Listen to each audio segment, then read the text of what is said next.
think we can boil this down to four very simple steps, to be honest. The first one being you need to know who you're talking to. And I think we are acutely aware in our region of our visitor base. The majority of it comes out of the Perth market. It's about 80% of our overall visitation, the 1.6 million visitors we get each year. There's a further 10% from interstate and international. The Perth market is a great bread and butter market for us, but it brings seasonality issues, as you would be acutely aware, in terms of the fact that there's strong visitation to the region through our holiday periods and weekends. But we know through those off-peak periods of winter and those shoulder seasons of spring and autumn, we've got latent capacity in the region that needs to be used. We're also aware that that Perth market is a lot less likely, and again, we've been acutely shown to us over COVID that they're just not as likely to spend as much money, stay as long with us, or participate in the tours and activities that we have in the region. So for us, it's very much about sort of approaching that high value traveller and trying to grow that as a proportion of overall visitation to the region. And we know that we're going to get those new markets out of the East Coast and out of international. And that's why the Busselton airport development is so exciting for the region, because it reduces the travel time and costs for those markets. In terms of the high value traveller and their characteristics, they are much more engaged in the places that they are visiting. They want to understand more about the story of the region, and they really want to deeply embed themselves in the destinations that they're coming to. The next one is to speak with a clear and consistent voice. And I think this is something as a region we are working on incredibly hard at the moment. Our previous branding platform for the region has been, we've got lots of lovely things that you might like to come and see and do. We've got 100 wineries, we've got 20 wine tours that you can do. We've got lovely accommodation, we've got beautiful beaches, but that's not a story. That's a collection of things that you can see and do, and arguably a collection of things that you can see and do in lots of different places anywhere in the world. And so for us, it's about elevating outside of what we have and talking about who we are, because ultimately that's what visitors are coming and want to buy into with us. It's our story. We've spent a lot of time over COVID talking to members and talking to the community about how they want to present themselves to visitors and what is our core DNA. And what we came back with is that the essence of the Margaret River region is about our generous nature. And that's our overarching positioning for the region. So that takes in everything from Busselton right down to Augusta. And what's really important about this is it recognises the fact that we are reliant on the environment for our tourism products and experiences and the prosperity we have in the region.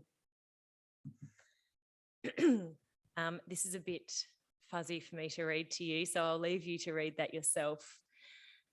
I might be able to do it. Mother Nature gifted us an abundance and diversity unmatched in this part of the world and many other parts of the world for that matter. Weather, caves, beaches, forests, produce, and of course wine.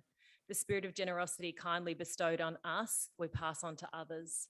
We have a duty to respect, protect, and nurture the gift and good fortune we've been given. And it is why when you visit here, you'll find that the Margaret River region has a generous nature. And I think that really sums up how we feel about our community, and that's what we're trying to leverage when we talk to these interstate and international visitors. We do tend to, the further away that a visitor is from this place, we tend to start to leverage that Margaret River name when we're talking to them. But what happens is as they get more understanding about our destination, how it fits together, it's incredibly important. We start telling the stories of the towns within the region. And we all know that those towns have got distinctly different personalities, but they are all wrapped in that environmental proposition. You'll also see here that we are making a conscious effort to make sure that we are acknowledging country when we talk about the place that we're visiting.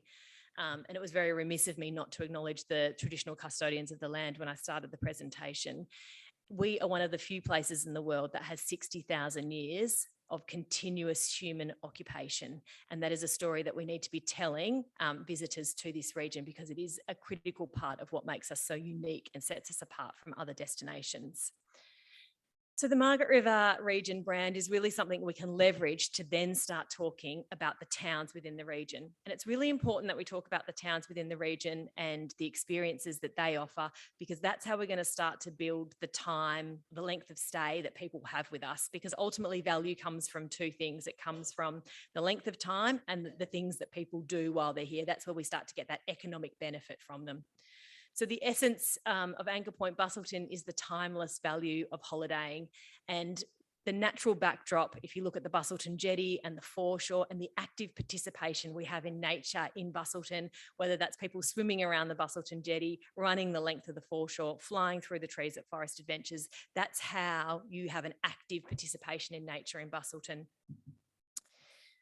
Dunsborough is all about effortless coastal lifestyle. And again, I don't think this will be lost on anyone that lives in the region, but it is very much about nature being the backdrop of the experiences you have in the region. Whether it's a long table lunch at a vineyard, whether it's sinking your toes into the sand with a glass of Chardonnay and looking out as the sun sets over the ocean, that very much imbues the Dunsborough lifestyle.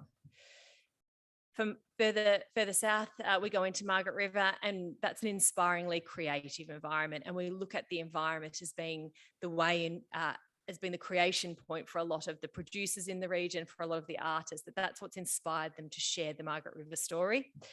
And as we move down to Augusta, it's all about a life of nature, rich and raw. And I think an Augusta person termed this really nicely to me: everything you need and nothing you don't. And it's about that stripped back nature of Augusta.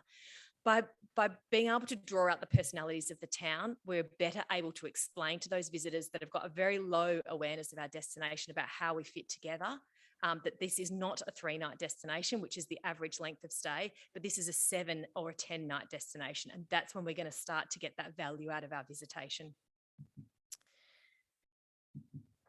The next step is to be in the right place at the right time. And I think we need to acknowledge the framework by which destination marketing is undertaken in this state. Tourism WA do an incredible job of selling our region nationally and internationally. And our job here in the destination is to make sure that we're leveraging that work right on the ground. One of the things I would probably acknowledge here is that of the 700 members that MRBTA and Australia Southwest share in the region, probably only about 30 of those members are trade ready.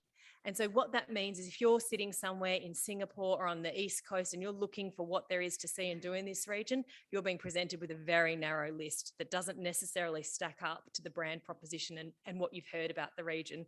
So a big piece of the work, which Malcolm will talk about shortly, is about how we reveal more of those businesses in that travel distribution network so that visitors understand what the experience is here on the ground.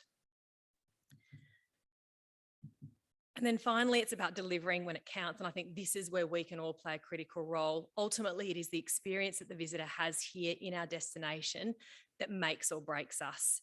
And when you go out with a generous nature proposition and you say, we are this incredible natural wonderland that you can come and visit, we need to make sure all of the products and experiences are sharing that message when people come here. And that the experience you have from the time you step off the plane at Busselton Airport to wherever you go, it is always reinforced to you that you are in a place that is compelled to do what it does because of the nature that we have here. And I think this is a really important point and an area where we all need to work better together, because I think we know that our experience is lacking in some of those areas. And we know they're high value visitor attractions. So if I look towards the national park and the incredible asset that is for us as a tourism industry, but also for us as a region, as a community. And we know that that national park is under increasing pressure. It gets about 4 million visitors each year. And what runs along the coast of that national park is an absolutely incredible, potentially world-class walk in the Cape to Cape track. People travel from around the world to visit it. But if you walk that track from end to end, you will be wowed by the scenery, but there'll be parts of that track that are literally falling into the sea. And the management plan that we have in place for that track is a group of people that come together and raise money from sausage sizzles in order to make sure the track is maintained.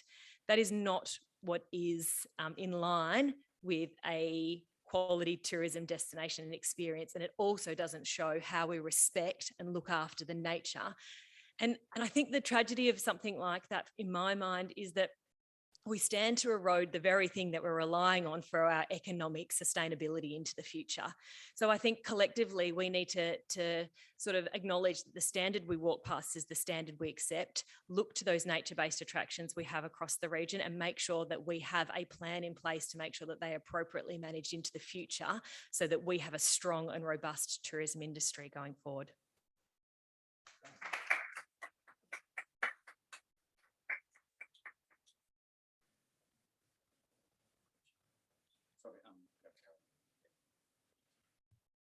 I'd like to now welcome Carolyn Turnbull, the Managing Director of Tourism Western Australia, to provide an update on tourism regional outlook and latest trends. Thank you. Thank you, Paul, and good morning, everyone. How are you all? Great. Nothing like a quick trip down south. I just arrived. It's a pleasure to be here in Kaya. Good morning, everyone. I can see a lot of familiar faces in the room, but for those of you who I haven't had the privilege of meeting before, Carolyn Turnbull here, Managing Director of Tourism WA. I'd like to first obviously acknowledge the traditional owners of the land in which we're gathered here today and pay our respects to their elders past, present and emerging. I'd also like to acknowledge Mayor Grant Henley, lovely to see you again, and to the councillors Paul Carter, Michaela Love, Jodie Richards, Ross Payne of the City of Busselton here. So I'd also like to acknowledge Shana, CEO of MRBTA, and Simon Hall of the Shire of Harvey, and also just generally the City of Busselton for inviting me to be a part of the important event that is today.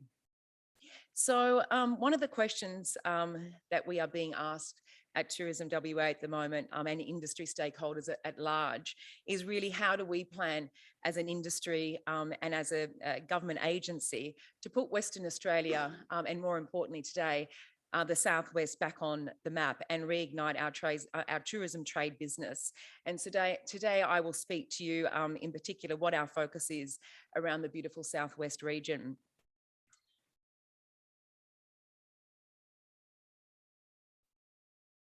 Let's just go back one. So we know that the Southwest region is well loved. It's very much on the map. And for those that do visit, particularly those that live in the state, really, really love their experience here. And we also know that pre-COVID, 2019, there was an enormous amount of visitors, in fact, 3.3 million overnight visitors and a rise of 18% year on year compared to 2018 to the Southwest, including 0.9 million to Busselton alone. And the majority of overnight visitors to Busselton were from the intrastate market. And I think coming into the role as Managing Director, that really struck something in me to say, what does our tourism industry actually even look like? If we're so, I guess, reliant on the intrastate market, how can we broaden that thinking and stretch that to interstate and international?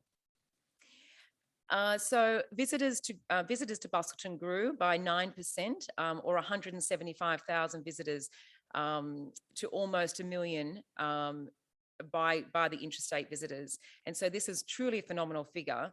And whilst this is a huge boost under unique circumstances during that COVID period, we know that Busselton and the wider Southwest region is truly an extraordinary destination to visit at any time, whether that's COVID or post-COVID.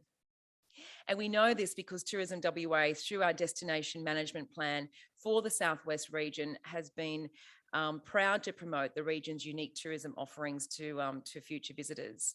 And this plan, as you may well know, was developed in close consultation with Australia's Southwest. Malcolm's here with us today, and Katrin, who is abroad at the moment promoting the Southwest to the UK market. And the Southwest Development Commission also recognises the breadth and diversity of the 4 sub-regions, including the Great Southern, the Margaret River region, Bunbury Geograph, and Southern Forests and Valleys, and aims to deliver analysis and development strategies as we guide planning and investment decisions into the future. I'm also delighted that the Augusta Margaret River region has also recently become the first in the state to receive the prestigious Eco Destination certificate. And I think this is a fantastic accolade. As we know, a lot of travellers really have changed their consciousness, even pre-COVID, to wanting to ensure that what they're contributing to is very much a sustainable future. So how do we use the region's fantastic accolades and global awareness now and use that into the future to ensure that sustainable growth of visitation and economic contribution is delivered in the right way? So at Tourism WA, our vision and goals. It's a big question, you know. I think we've got a huge responsibility to say, where were we pre-COVID? What did that COVID period really provide us as an opportunity to stop and to acknowledge our role as a tourism agency? We know that the industry represented around $13.5 billion and employed well over 100,000 people. But I think our vision continues to ensure that we are a destination of choice, that we are a compelling place to visit for the domestic and international visitors. But I think more importantly for me, what underpins my vision on a day-to-day basis is to really become a true lifestyle brand that connects people, connects our culture, connects our destination, local community, and most importantly, our environment. And our goal over the next 10 years is to become a really strong participant in the economic fabric of Western Australia and take our overall visitor spend from 13.5 billion to 20 billion between now and 2032, representing over 200,000 jobs. But how do we do that? For me, it's not more mass market approach. For me, it's about ensuring that we're targeting the right type of traveller. And so that high yielding and high value traveller across the interstate and international markets is extremely important. Being everything to everyone is not going to be the right answer for the region down here. I think you've got an absolutely sophisticated offering that needs to be paired with an intuitive and traveller that is really seeking the off the beaten track destinations that you deliver so beautifully. It is certainly more achievable than I think than ever before. To be completely honest with you, I think Western Australia is poised for success. And so much so that over the last 6 months, I've done an enormous amount of work educating Treasury and government around the importance of tourism, the way that we need to preserve and protect our great state. And how we do that is across 3 key pillars, which I'll take you through shortly. But the fact that we've just been delivered the biggest budget in tourism history of $167 million over the next 12 months is really quite outstanding. Not only does that give us, I guess, a robust funding pool to broaden the strength of what we do on a day-to-day basis, what that shows is the trust that government has in our ability to shape the future of tourism. So I'm really excited to share that with you today. And so with the historic backing of government, we will work to achieve this goal through genuine collaboration with all of you here in the room, strategic investment in our region, and through building on our strong relationship with all of you. So thank you for having me here today and being a part of your journey. So what do those steps to recovery look like? This is a pretty simple journey or timeline just to show that we are open. The delayed border back in March feels like a long time ago to me. You can imagine the steps that we had to take leading up to the opening of our state. It's quite extraordinary to think. I've been in the industry for well over 20 years, 25 years, and to think that our jurisdiction as a state, as a nation to the world was closed down. And it was just a phenomenal period. But it certainly was a rebirthing of an industry and such great opportunity to reset. And that's the phase that we're in now. Over the next 2 years, how do we really deliver a strategic plan like no other and reintroduce Western Australia to the world in a beautiful, unique, sophisticated way? We will then look to rebound and to reinstate that pre-COVID $13.5 billion industry that I referenced before. But most importantly, regeneration, regenerating a sustainable future for all operators, for all participants in the ecosystem that is the industry that we all love and adore so much, that is tourism. So with that pretty simple framework in mind, I wanted to take you on to our core strategic pillars in the agency. So how do we reset together? We will focus on three key pillars.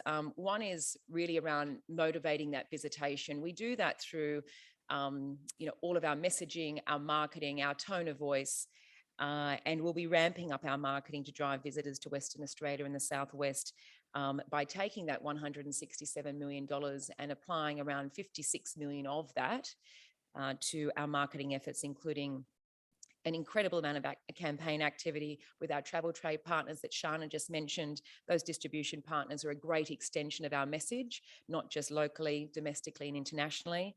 And we'll also be launching a world-class brand in late August, early September. It's slated for that first week of September, the week of the 29th of August.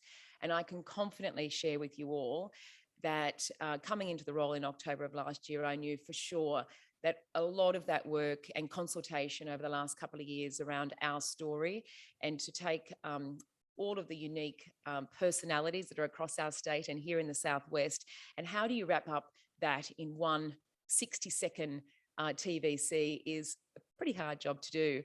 But I think what you'll always get from me as a leader at Tourism WA is things that are done in good taste, that is a real elevation of our message. And I think for me, it's about ensuring that we are connecting emotionally with people. I think, you see so many marketing campaigns across the world that either take on a bit of a gimmicky angle or a funny angle.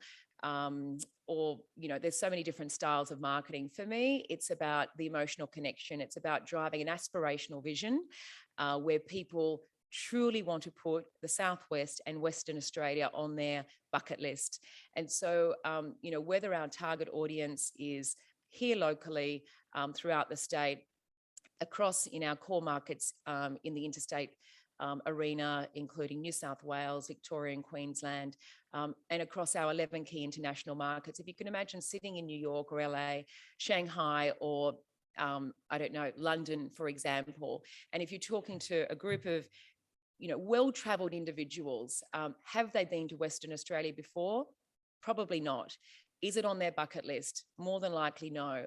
And for me, it's not about competing against other parts of the state or other jurisdictions within Australia necessarily. It's thinking about those types of high-value travellers that are driven by the wide outdoors, the beautiful natural landscapes, and those moments with people, friends and family members over the premium produce and wine that is so delivered down here so beautifully well on a world-class scale. That they're looking to destinations such as, it could be the likes of Bhutan, it could be China, it could be Iceland, it could be Canada, where those unique offerings have been in market and they have stayed true to their brand narrative year in, year out. New Zealand's another great example with 100% pure. And what I'm trying to say is that with our brand that will be launched in August, and it's tracking exceptionally well, that it will deliver a beautiful sense of place. And I see our new brand something that will last the test of time over the next 5 to 10 years that we can all be very, very proud of. So I'm looking forward to launching that and sharing that in a few months' time. The other pillar is restoring access. We all know that pre-COVID that arriving into Western Australia, around 94 or 95% of all visitors coming into WA have to visit by air. The introduction of the Busselton flight, I think, is an absolute game changer. And I think the capacity and frequency of flights will continue to evolve with our airline partners. And as part of that 167 million budget that I referenced before, we know that 56 of that is going to marketing, and a further 21 million is going to our aviation recovery efforts over the next financial year. And that'll be a combination between restoring domestic routes and international routes. And we're tracking fairly well. I think we're around 50% back to pre-COVID capacity internationally and around 70% domestically. So it's about rebuilding that confidence with our airline partners and really looking to, find those pockets of opportunity that started to resonate through COVID with freight and cargo routes that were still relying on the WA produce and building on those. We know that those direct services are really powerful. They really stimulate that market demand.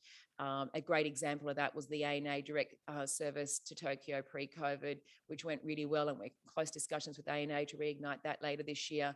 But really proud to say that, the reinstatement of the London service not just provides us with an exclusive position for Western Australia to say that Perth's the only city in the nation that has direct services to London. And now we can say on top of that, that Perth's the only city in the nation that has direct services to continental Europe is again phenomenal. It really is. It's a really powerful message to send to the world.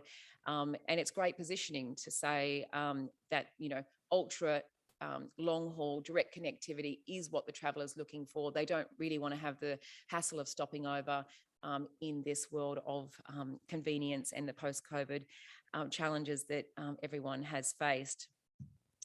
And then the third area is enhancing our experience. And I think there's great opportunity here in the region together with MRBTA, where I know at heart it's around preserving and protecting the beautiful natural landscapes that really bond this region and preserving the national parks. And I think it's through our efforts to have that aligned vision that can further bolster those activities. So as part of our budget, not only will we be enhancing our Aboriginal tourism activity through the GINA plan, which I'm sure you've heard of. That's a 4-year plan from 21 to 25. There's a great initiative around the national parks and working with private proponents to either further enhance existing experience and attract additional or new private sector investment for light touch, eco-friendly accommodation offering. So that's kind of the 3 pillars, and I'm happy to answer any additional questions around those broader high level areas. I just spoke about the Aboriginal tourism angle, and we are currently supporting the completion of the Ancient Lands Discovery Park project, which involves developing visitor facilities in Yallingup's cave attraction, which typically attracts, I understand, around 73,000 visitors a year. The project will aim to redevelop the cultural meeting place and integrate an Aboriginal connection to country interpretive dome and complement other contributions to the project by the Margaret River Busselton Tourism Association and the Australian government's Building Better Regions Fund. So we are, as an agency, really proud to work with the local operators on this initiative. And Josh, I don't know if Josh is in the room, being one of our star operators down here, we're really delighted to be working hand in hand with you. Funding for regional events, I think, is another key area that I wanted to touch on today. Events, as part of that Motivate visitation first pillar, I didn't mention events, which really do provide that hook to book and drive that immediate conversion, is also really valuable. Last week, the state government announced up to $1 million of funding for 68 regional events across not just the state, but also the region here. And this is expected to drive $250,000 into the WA regions. So that's exciting. And Tourism WA also supports many more events in the region through the regional events program.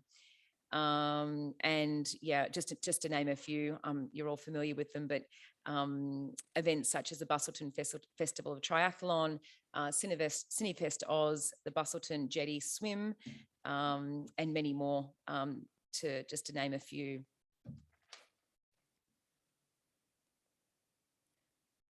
I've just touched on the national parks funding, but just to be more specific, the value of that funding is $17.7 million for the redevelopment of national parks, to create opportunities for that private sector investment, as I mentioned before, to ensure that we're growing the inventory of bookable tourism experiences.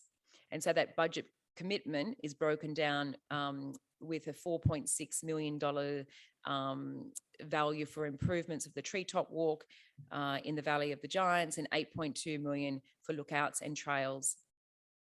So they were the key points that I wanted to touch on, just to really sort of bring you up to speed on where we're at with budget, where we are at with our key strategic pillars, and which are the key initiatives that are more relevant for your region down here, where we're going as an agency to support the overarching vision and strategic initiatives that will essentially cascade into the region here. But yeah, I really just want to leave you with a message of optimism. I know that it's been an unusual time for the industry over the last couple of years, for sure. Many of you have thrived, others have really found it quite challenging. But if there's one sign that I think we've taken from this time is the importance of collaboration. I think that goes without saying, but being a really outward-facing managing director and leading a cultural change with the way that we operate as a business and as a government agency is not about having, you know, this mystique as to what we're doing. I try and get out as much as possible and engage with industry as a whole. I never hesitate to come down to this part of the state because I love it so much. I'm personally really passionate. So you've got me as an advocate, both when I am traveling interstate and abroad. I'm off to Rome next week to sell Western Australia with our partners at Qantas, together with the Premier. The Premier has tourism top of mind as well. So not only have we been elevated to have the Deputy Premier as our Tourism Minister, we also have a Premier who has great appetite to support the growth and the sustainability of the sector. So loads going on. I mean, there's just so much great work being done. And I believe in if we do great work together, we will ultimately get great outcomes. My role is to ensure that all of your businesses and respective parts within the ecosystem thrive, and we're all building this wonderful, momentous, future together. So really thank you for having me a part of today, and look forward to being part of the panel discussion. Thank you.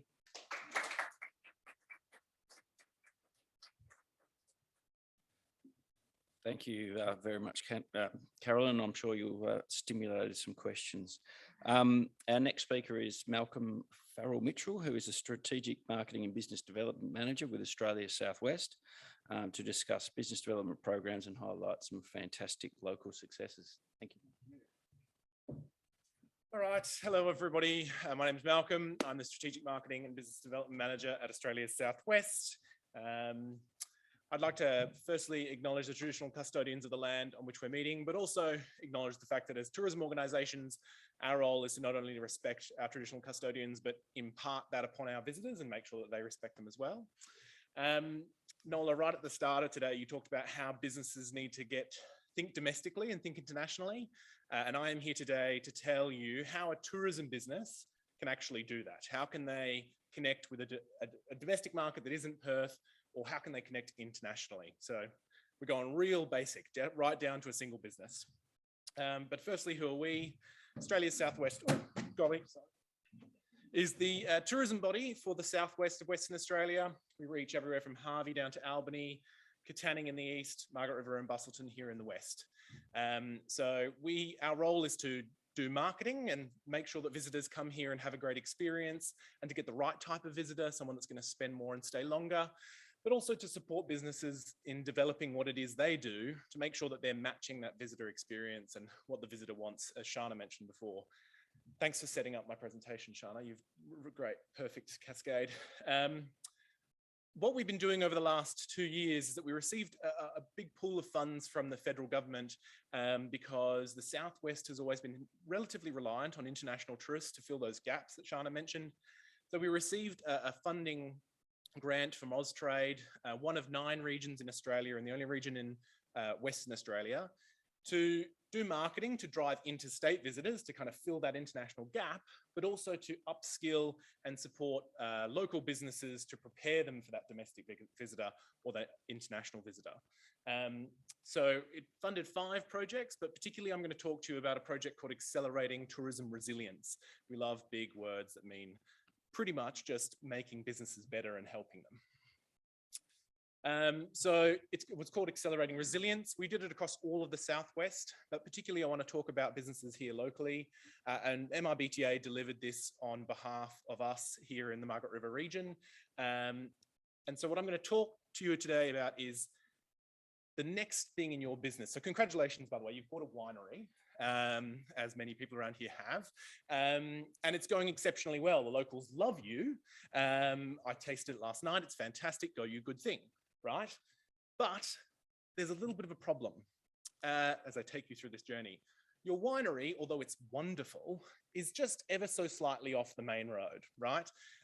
It's half a mile down Caves Road between the beach.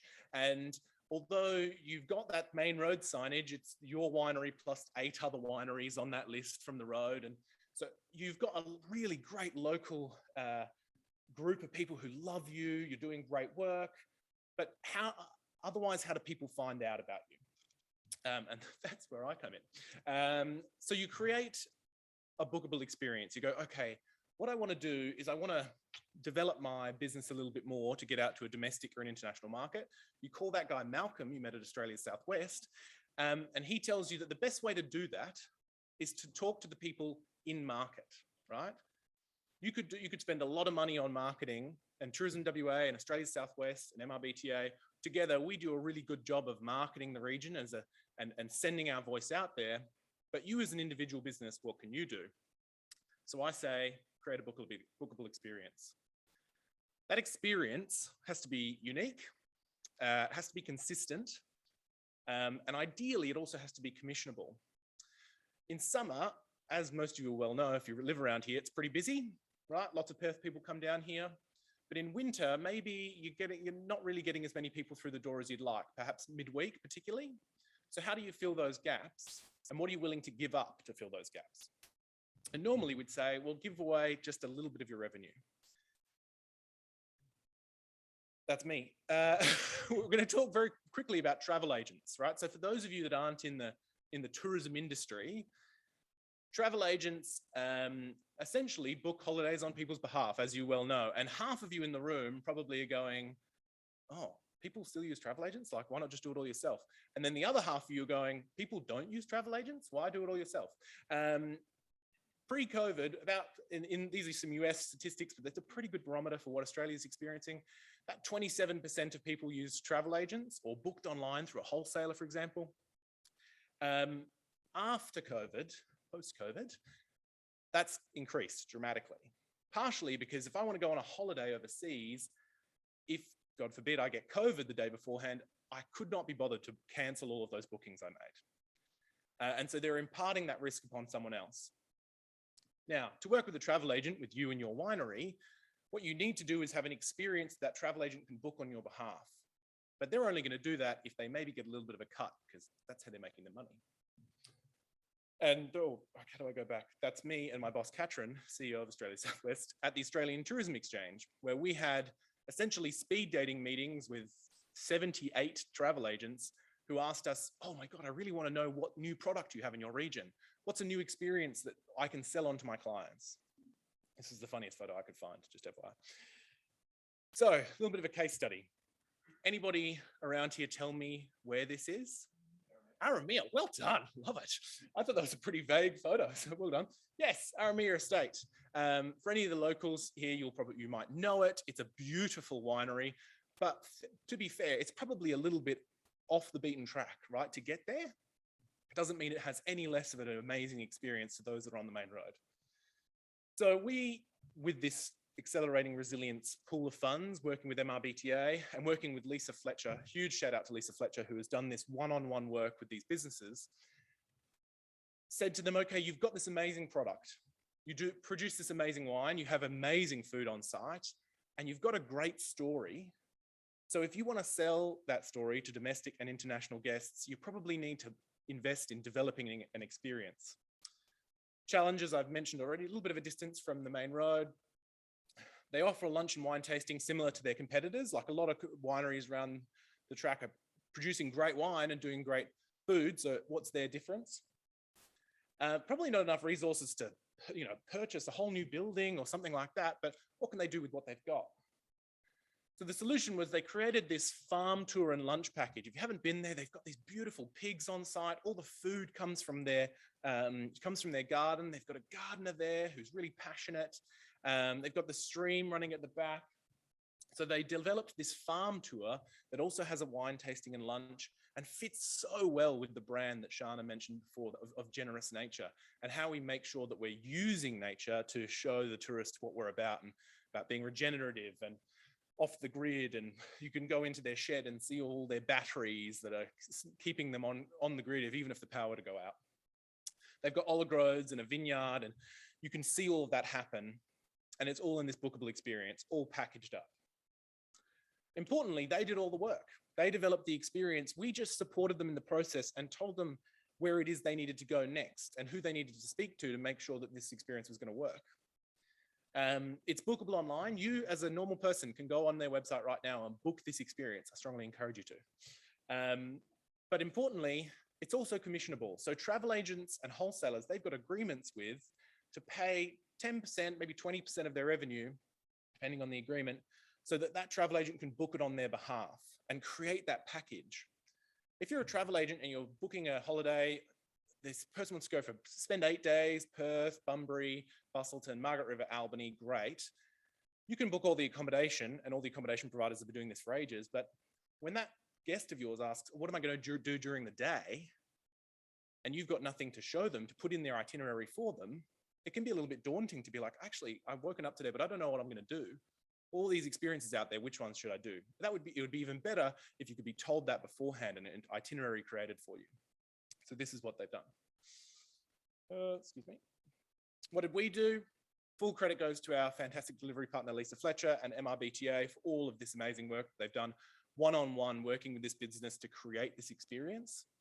We got them onto a booking system so that you could book it online. If you still have a product where people have to email or call you to book in your experience, you're a little bit behind, because a lot of people aren't wanting to do that at the moment. We connected them with distributors. If you go onto Klook, which is an online booking platform really used by the Singaporean market, and you type in Margaret River or you type in Busselton, both Aramea will come up. And we connected them with other operators within the region who they can package with. So at Smith's Beach, you can book your accommodation and the Aramea tour at the same time. So you get that wholesome experience. And we'll also connect them with great tourism associations like mine. Why it worked? Because we worked one-on-one with that business. Not every business is the same. I work with B&Bs and the Prongrups up to huge wineries here in this region. They're all going to have a different experience, and they're all going to have something different to sell. And why it's important, because it fills those gaps that we were talking about when we need those visitors. And importantly, the destination as a package becomes more attractive to interstate and international visitors, so we're all singing from the same hymn sheet. There's a whole bunch of businesses we've worked with to do this. I strongly encourage you to go and see them. They've got amazing experiences, almost certainly things you haven't done, even if you're a local. I've lived around here for all of my life, and I couldn't have possibly have done all of these. So if you think you've done it all, you haven't. Thank you so much. Really appreciate you listening to me.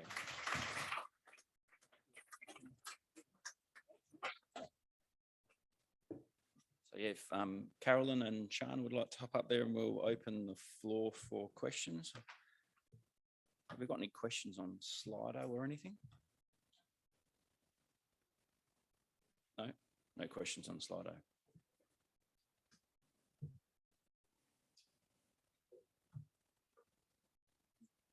Sorry, Barry.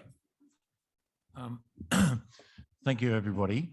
Sort of half a comment, and it's been used frequently today, and it's been used a lot over time. But people talk about our region, the Busselton and Margaret River region, as down here. And I know that sort of stems from down south, and that came from surfing terminology. And it was a term of endearment, but sometimes I hear that and I cringe a little bit, because I see it as a little bit condescending. So it's more a comment. I'd just like your reaction to that. Am I being super sensitive to that terminology or not? I think everyone's looking at me to answer that, Barry.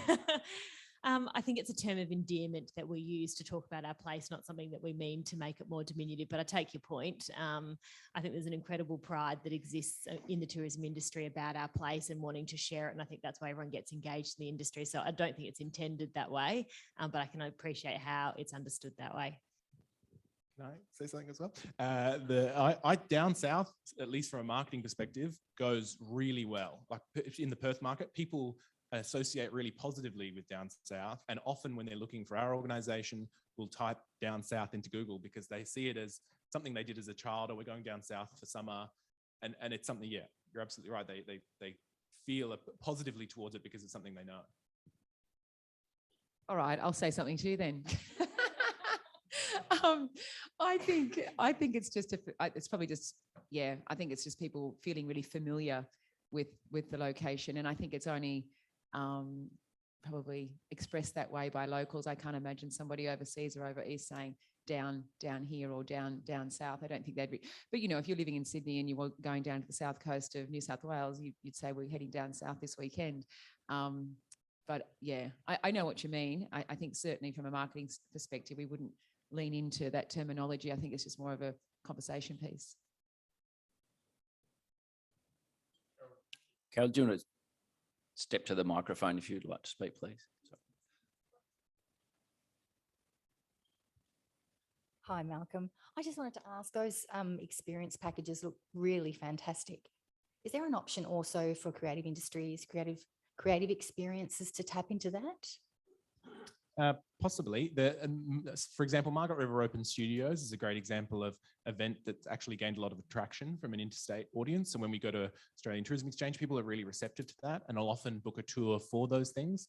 The types of tours we're talking about are more consistent type weekly things that you can book into because they're consistent all year round. So it doesn't really matter when the visitor is coming, but certainly it's open to anybody who's got an experience that would then be attractive to a visitor of some kind. Brilliant, thank you. Thanks, Dominique. If people have questions, feel free to wander up to the microphones while someone's speaking. Pip Close from Origins Market. I guess this question's for Carolyn. You mentioned the importance of access and aviation, and obviously for a region like this, it is critical for interstate and potentially the Singapore market. Any plans with Singapore and Sydney, perhaps? And my second question, if I may, is China on the rebound? I know WA hasn't had huge numbers, but I think it was around 70,000. What are plans with Australia rebuilding the China market, if there are any? Thank you. Hi, Pip. Great to see you. Aviation, yes, absolutely key. And I think the vision has always been to open up other connecting points across the state to our international markets, given that Singapore has always been a great performer for the Southwest. I think that would be a natural direct connection or entry point from the international markets. Not to say that we are engaged with our Singapore airline partners yet, or we haven't progressed discussions on direct services into Busselton. I'm certainly open to exploring those conversations. I think as a team, we were really focused on ensuring the start of the Busselton-Melbourne flight, and just to really, gauge how that performed. We are in touch with Qantas and our Jetstar partners on how we can further expand that to potentially Sydney, Busselton in the first instance. So I think let's prove up our domestic connectivity this year. And commence those discussions for further development from the likes of Singapore. But I think it's absolutely common sense. Just the same way we would encourage our Singapore-based airline partners to consider the likes of Broome. The west coast of Australia is such an enormous landmass in comparison to over east, where you've got so many international entry points. The only difference here in Western Australia is you just don't have the same magnitude of population. And so when speaking to international airline partners, trying to build a robust business case that provides a balanced two-way flow of traffic is a little more challenging outside of Perth, but not impossible. And that's where we come into play to provide those incentives to justify some, let's say, early concerns that airlines may be worried about.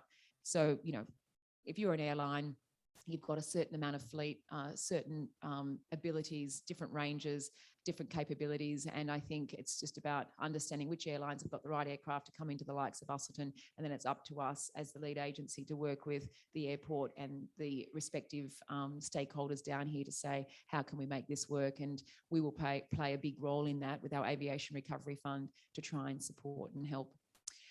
With regards to China, it's a good question. Whilst we've got, you know, the geopolitical lens that is, you know, shaping the nation's future relationship with China, I remain really optimistic with regards to how we will play as a tourism entity as we continue to warm those relationships, not just with our trade partners, but through our PR activities and our social activity. There's no denying that going back to my original message when I was saying a few words before was around how we're communicating. So it's that less is more approach. And whilst we know China is this mega market, there's no other market that could fully replace China. So right now we're looking at, you know, all of our other markets and how we can draw from those whilst we don't have the China market. But we've never been as reliant on China as, let's say, some of our other cousins over east, and not just from a visitation perspective, but also an aviation reliance. So we've only had China Southern. Now, not to say that I was happy with just having China Southern to Guangzhou. We have every intention of ensuring that we are connected back with Shanghai direct, with China Eastern, and further services direct to Beijing into the future, and other entry points as well. So we do have a plan for China. We still have our full team. We haven't even reduced our resources in China. Together with Tourism Australia, Tourism Western Australia, the state government of Western Australia's office is still present with a new commissioner in market. So we remain fully committed. But it's, you know, like anything, you just have to be conscious of all the other surrounding factors that may influence our relationship, number one, and then our ability to do business. And it's just about monitoring our trade partners and our airline partners, and to really ensure that we've got that relationship in place when it's ready to reignite. But I don't think it's going to be that far away. You know, we're hearing positive things from the likes of Hong Kong and mainland on the tail end of this year, early into next year. So we're good to go. But I think also looking at our numbers and noting that the yield that we got from China, whilst the visitation was quite strong, I don't think we were targeting the right client. And so it's my role to ensure that we're reshaping the target audience and how we are communicating with them. And to Malcolm's point, just generally on trade is a really important part of our plan and our distribution efforts in all of our international markets. But what I plan on doing slightly differently that we haven't done before is to build brand awareness, direct to consumer. So if you think about working with any third party across the world, no matter what sector or business you're in, distribution, whilst it's important, it's like not putting all your eggs in one basket. In order for that consumer to actually pick up their phone to their trusted travel advisor, they need to know where they want to go, because you can't always rely on the travel agent to promote Western Australia in the first instance. And my message there is that our funding, with our uplift in funding, I now have the ability to do direct marketing in some of our key international markets, and China will be a part of that, but not one of the first cabs off the rank, just because of the nature of where we're at the moment. Carolyn, if I can ask you, in relation to the Aviation Recovery Fund, how is that being spent? I'm assuming it's not marketing, because that will be within the other 56 million, but where is that being directed? That's a really good question. So we're not really in the business of underwriting flights, and we need to be careful about how that Aviation Recovery Fund is perceived by our airline partners. It's not just a pot of money for them to, you know, to take and kind of underwrite their costs.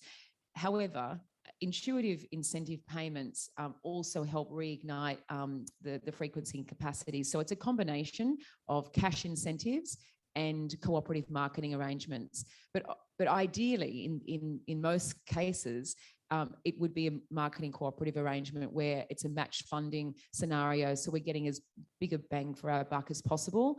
And it's not just a one-way street. So it's not just Western Australian government funding the bill. It's about the airline also coming to the party. And again, going back to that balanced market, our role is to drive inbound business, and then we work with the airline and also Perth Airport, if we're talking about Perth as the entry point and Busselton into the future, where we would work with the airport to provide the outbound marketing support.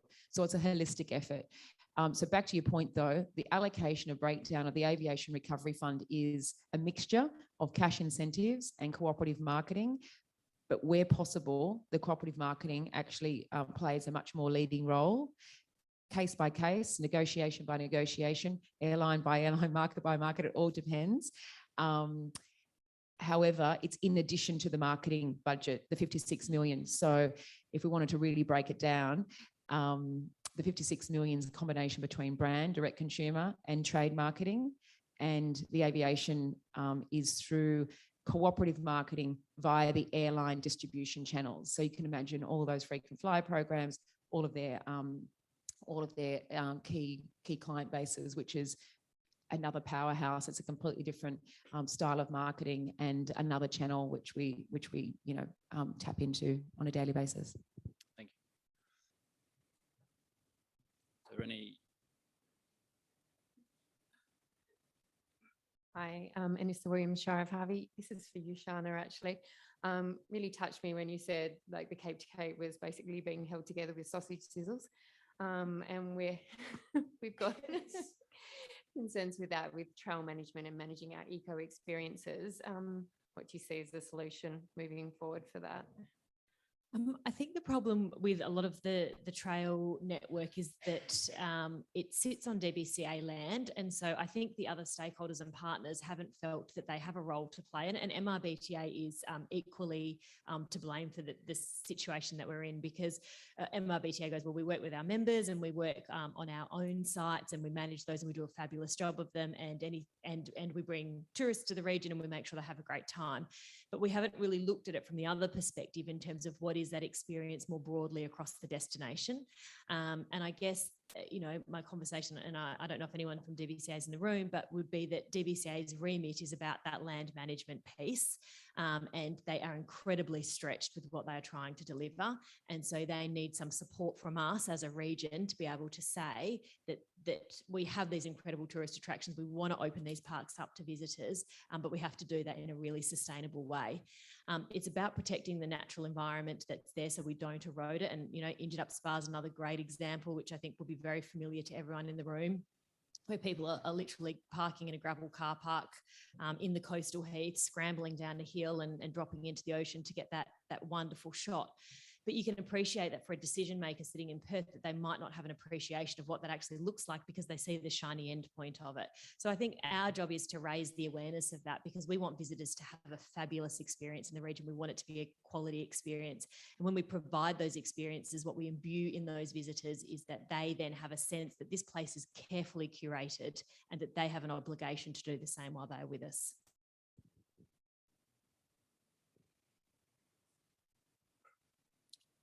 So is there any further questions? No further questions? All right. Thank you very much, Shana and Carolyn and Malcolm.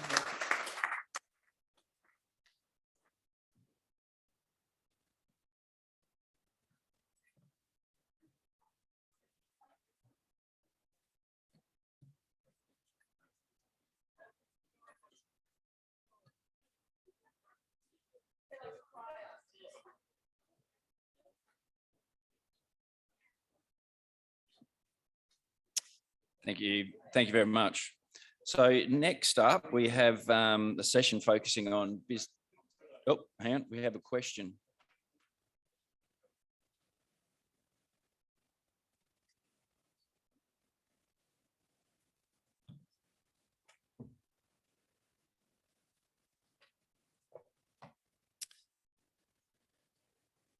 Okay, sorry. So this session, we're focusing on business and industry development through various mechanisms of engaging in trade, seeking investment and securing funding. We're going to have a bit of a fireside chat up here with Dr. Natasha Tickle, Managing Director and Co-founder of AgriStart and Investor Connect. Matt Lewis, the Manager Trade, Tourism and Innovation and Creative Industries Southwest Development Commission, and Glenn Butcher, the CEO of Funds WA. I'll leave it to you, Tash. Thanks so much, Paul. And it's wonderful to be here today. And congratulations to Danelle for pulling together such a fantastic event. Just to sort of set the scene for this session, which, you know, when you hear trade, investment and funding, hopefully you're not falling asleep just with those words. We're going to keep you on your toes a little bit in this session, but I'm really keen to get a feel for the room. So hands up for the businesses here who's currently exporting or planning to export. All right, we've got a few hands there. All right, still for the businesses in the room, who has accepted external investment into their business other than from a bank? So that could be a grant or external equity. Yeah, we've got a few. All right, and the final questions for everyone in the room. Who has invested in a business other than their own, that doesn't count, that wasn't listed on the stock exchange? That's good. Got a few more there. Excellent. Well, I'll sit down and get the chat going. So we'll just introduce ourselves first and I guess sort of have a bit of a conversation with you today around what we see as real opportunities in the trade investment space for the region. And I guess I come to this conversation wearing a few different hats. I'm a small business owner here in Bass. I've been in the region for about 4 years, so never going to be a local. I'm actually a Wheatbelt girl, so my family are all very jealous that I get to live in the Southwest. And really what our business is all about doing is helping those early stage businesses and helping businesses of all sizes to innovate and access different forms of investment. I'm also a facilitator for a federal government program, so I come with that federal government lens as well. With the accelerating commercialisation grants, which are up to $1 million of match funding for really innovative businesses. And for that role, I'm actually the facilitator for regional WA. And guess how many clients in regional WA I've helped to get those $1 million grants? Any guesses? None, exactly. I've been in the role for 2 years. I feel like a failure, yes. So really my role, if I can't get regional businesses access to this money, how can we actually help them build capability? So that's something I'm trying to work more with the chambers around. How can we support small businesses so that, you know, in a couple of years' time, they will be in a position to access those grants? That's something I'm really passionate about. A few other hats I wear that are relevant to this session. One of my favourite hats, and I'm not just saying this because Lisa and Barry in the room, but I am the Deputy Chair of Busselton Jetty, been on that board for 3 years now and absolute privilege to be involved in such an amazing tourist organisation. Another favourite hat is, of course, helping the Southwest Brewers Alliance, and really excited to hear Keith, who's the chair of that group, to talk later today, and it's great to see a few of the breweries here as well. And also a very relevant hat to this conversation is the Southwest Angels. So Matt will probably also talk a little bit about that and how that got off the ground in the region. But joining me, we've got Matt Lewis, who probably needs no introduction to most people here in the room, and Glenn Butcher. And I'll let Matt talk a bit about his background and his role in the region, which is really all about connecting, and then we'll pass over to Glenn. Thanks, Natasha. Appreciate the invitation today from the City of Busselton, and also acknowledge our custodians, past, present, and emerging. You know, it's funny, I'm passionate about music. Billy Webb and I used to jam in a shed years ago. He used to play the harp. There was a couple of guitarists, bad bass playing, and that legacy still continues today. My background is I moved down here when I was about 26, not giving much away. I moved into a caravan at Smiths Beach. I'd finished a marketing degree up in Perth in tourism, and Dad and Anissa and I studied together back in the day. And Dad took one look at me and said, "What the hell are you moving down south for?" I said, "Well, you know, I want to live a different life. You know, I could work in an ad agency, but chose to move down here." I also studied international marketing. So after running Indulgence, the luxury, I couldn't do it. But look, I feel a lot of the time overwhelmed about the power of the network and power of collaboration, because I'll cut to the chase. You know, I got the Austrade gig in 2005 to be an export advisor for 10 years down here. I now manage that contract, and I've got Lockie in the back there who just pulled out the Incoterms of Dubai ports for us in 2 seconds. So I've been fortunate to work with the Development Commission for 15 years now in that export advisory role. And something I got brought into over a number of years of the creative industries, tech and innovation. But where I see that great opportunity is that convergence of all around collaboration, around cluster development. Pia, who helped me set up the Creative Corner back in 2012, you know, that was just an example of how we can get that critical capacity by working together. That's enough from me. Come back. Coffee and me. Now, Glenn's actually far more local than me, having been born and bred in Bustleton. Sorry, Shelter, I'm stealing your logo. So yeah, tell us a bit about your background, and have you gone a long way from Bustleton and back again? I have. So I'm here wearing multiple hats as well. So I think the first hat I'm wearing, the most important one, is as someone who's born and bred in the Southwest. So born in Bunbury Hospital, you know, early childhood in Bustleton. And my family moved here in the 1840s. So I'm definitely a local. I think I can claim that. So I got a lot of family here and a long connection here to the Southwest of Australia.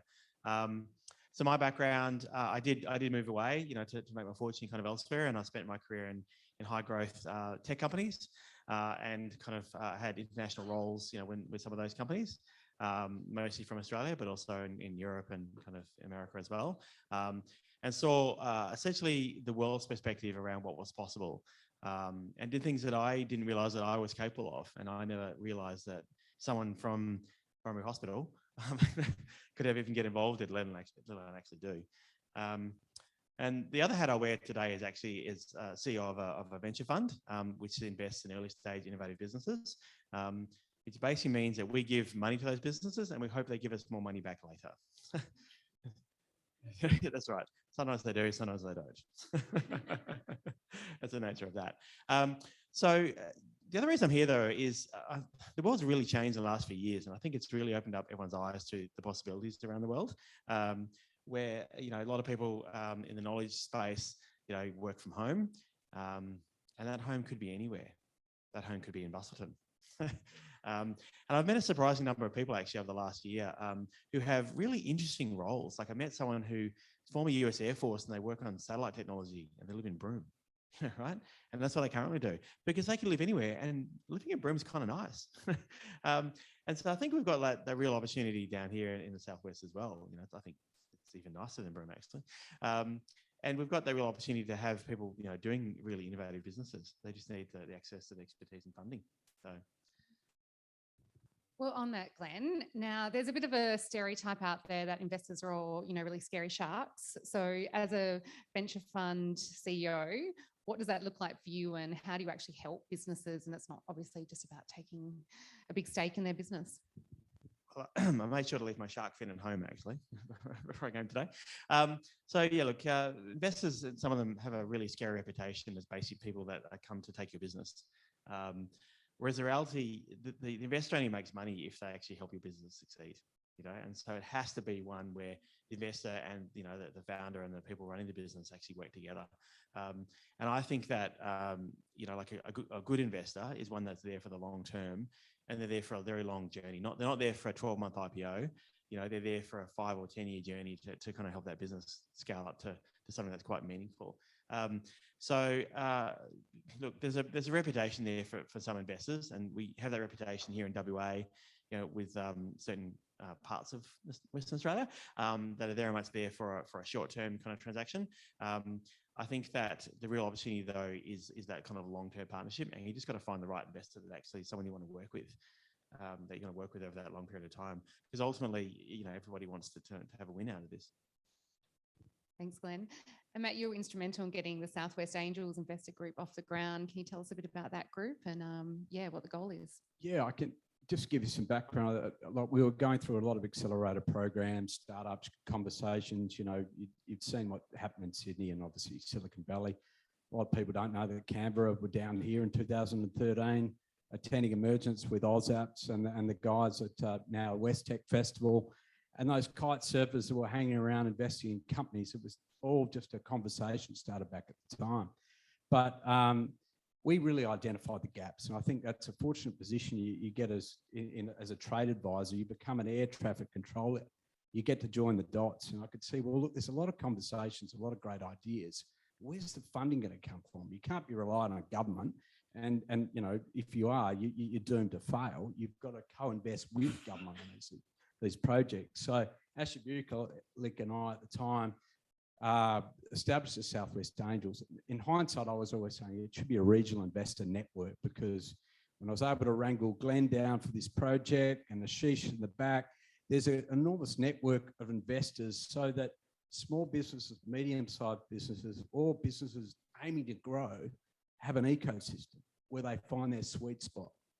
Because I was finding a lot of the great ideas just weren't getting off the ground down here, or getting to that stage where they needed to actually grow and sustain themselves. So over to you. There's a quote from the guy that founded Lotus 123, which says that genius is evenly distributed, but opportunity is not. Right? Yes.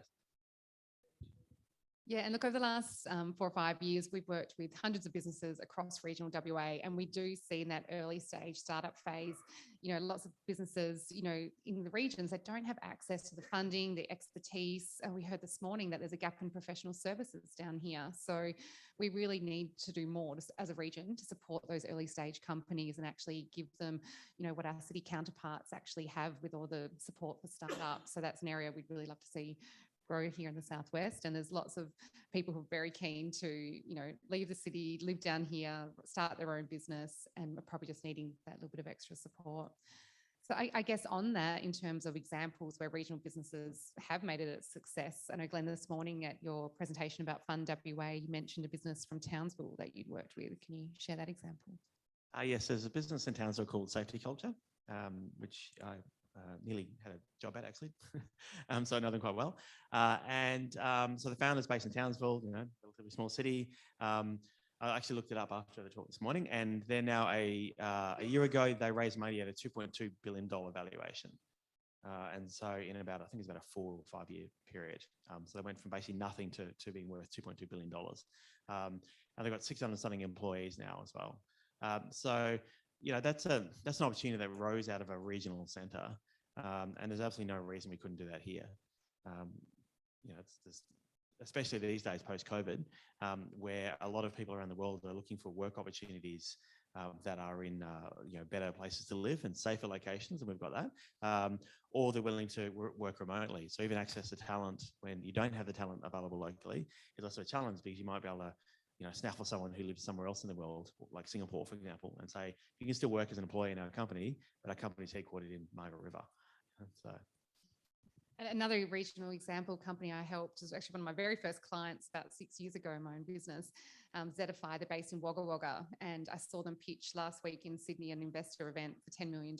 And, you know, when I first met them, there was just the two founders. They were leveraging a lot of government grants to actually get their business off the ground, but they're very cognizant of not being reliant on government grants, and that they had to, you know, really attract investors who were going to be future customers as well. So I think being a bit more aware about all the funding opportunities. So there's government grants, there's, you know, the private equity, thinking about some of the VC funds, angel investors, but obviously you want to have strategic investors. So thinking about who in your supply chain would be a fantastic investor for your business is really important for that as well. So I guess staying on a bit of the money theme, when it comes to Fund WA, I guess at the moment you're trying to raise this fund. For those, I guess, who are interested in investing outside of property and outside of just the stock exchange, you know, what are some of the risks in investing in startups? Because, you know, I invest in startups and I'm not expecting to see any of that money back for about 10 years, but I accept those risks. Can you explain them to the people here? So people think about investing in startups as risky. I prefer to think of it as volatile. So if you invest... So what that means is you don't really know what you're going to get, right? That could be on the downside, but could equally be on the upside, right? So Canva's an example, you know, came out of WA, and the early investors in Canva made 200 times their money back. So it's a pretty nice outcome. And if you have a nice portfolio approach to investment, then you can kind of ride out some of the volatility because you're diversified across those startups. And so some of them don't work, but some of them, you know, work well, and some of them work very well. And overall, you can actually get, in fact, quite commonly, you can get quite decent returns. So, you know, returns of 30% per annum are pretty normal actually in this space, you know, across a diversified portfolio. So again, volatility, not risk. And I think it's, important to realise that there is also the additional benefits of investing in a local business and knowing that as an investor, you're supporting another business in your region to actually get off the ground and, hopefully reach a market outside of the Southwest as well. I think that's a really exciting space to be in. So I guess in terms of those who want a bit more information around that, there's also the Southwest Angels are running a series of investor readiness sessions. So jump on the website and have a look at those. What I'd also like to think about now in terms of, how we can actually bring more investment into the region. I know Matt's been heavily involved in some of the trade delegations recently and seen some great examples about how that can really quickly add value to businesses like Wilson's Brewing. So can you share some examples, Matt? Yeah, absolutely. I mean, we recently had with the Southwest Brewers Alliance, like the first trade inbound delegation we'd planned, it was for 2 to 3 years ago. And we've established a regional trade network all the way to Great Southern, out of Goldfields, Esperance. West Australia didn't have the export advisors that we had 10 years ago. So the last few years, it's just been a case of trying to pull a lot together out of nothing. But luckily now we've got a team. So we put an EUI. We thought we'd bring in 10 buyers. We ended up get, I think it was 45 expressions of interest. We ended up taking 22 buyers, 19 turned up, 3 got, our old friend. But already Mount Barker chicken, boom, export deal back into Singapore, retailers in Singapore, UAE, we're already getting outcomes. And what I love about regional collaboration is it's not about you, it's about the complementary of you. So when I think about, we introduced to a Malaysian company, an investor, it's got 1,000 staff in Malaysia that owns a joint venture freight company. I've got already 2 breweries from Margaret River. What else have you got? Okay, let's get Wilson Brewing in from Albany. They did the export deal over a Zoom call because they trusted the Beer Farm product.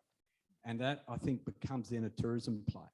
Because what we're now finding is that the trade, which is the sophisticated tourists we're looking for, have that net worth to actually import a serious amount of product. But then they need the brand build, which you guys are all the brand, to follow into the market. And I think that's over the years, it makes our job so much easier. When we go to Singapore as a region, 800 people attended the last Margaret River on Tour event. The Bustle and Jetty were there, Sydney Fest were there, Josh was there, but it was a regional play and it was all about collaboration. Darwin's finches. So Charles Darwin, famously, that's right, yeah, that's right.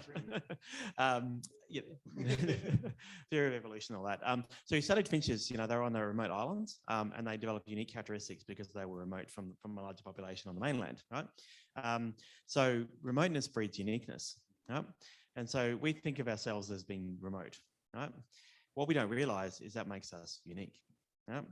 And those people who are, in a very populated area in the world, somewhere else, whether they're an investor or an importer or a consumer, they're looking for something that's different. They're looking for uniqueness. They're looking for uniqueness of product. They're looking for uniqueness of service. They're looking for uniqueness of idea. Right? And I think we frequently don't realize that we have these opportunities to take kind of these uniqueness, to the world, and people actually value that more than we realize. Because to us, this is just the water we swim in. This is just the island we live on. Whereas we have these great international opportunities. Yeah, so continuing on that uniqueness theme, what other opportunities are you seeing? I guess, this might be more for you, Matt, around from our region and the export market opportunities, in addition to what we're currently doing, what are some of the new trade opportunities that you're seeing? Nick and I and Andrew were out in Capel the other day, and probably don't know, it's WA's biggest marron farm, 3 k's off the highway there, with plans for a massive tourism facility. One of the biggest challenges that we've had with that particular unique product to Western Australia that can only be produced in Western Australia is the scale and size to get the little ones growing and into big ones. See, I know nothing about product, but I can try and sell it. But there's a facility there that has got potential to be a really significant tourism facility on its way down south. It wants to collaborate with the Brewers Alliance, but wants to scale up the industry so it's price competitive. So when we used to go to FHA in Singapore years ago, we'd bring up the blue marron, etc., and there was that interest in the product, but we couldn't get the price right. So the opportunity is in that collaboration, that consolidation, so we can get export readiness combined with export capable at a price range. So I think that then leads back to Glenn's brilliant point about uniqueness, whether it be Jarrah honey, Manjimup truffles, or other unique products in the region when we consider what we can export to Southeast Asia and beyond. I'm really excited to hear about that Marron farm. It means that I can stop sneaking onto my friend's farm in Jindong and stealing Marron from their dams. I mean, looking at the plans too, I mean, it looks like, the lobster shack on steroids, if I was a Margaret River Chardonnay producer, I'd be running in to put my product on there and linking up with Origins down the road and cross-marketing. It's a bookable product with ASW. Yes, Nola?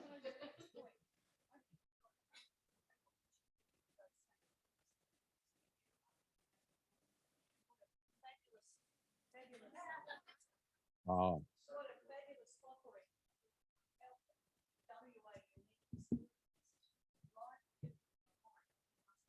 Fantastic.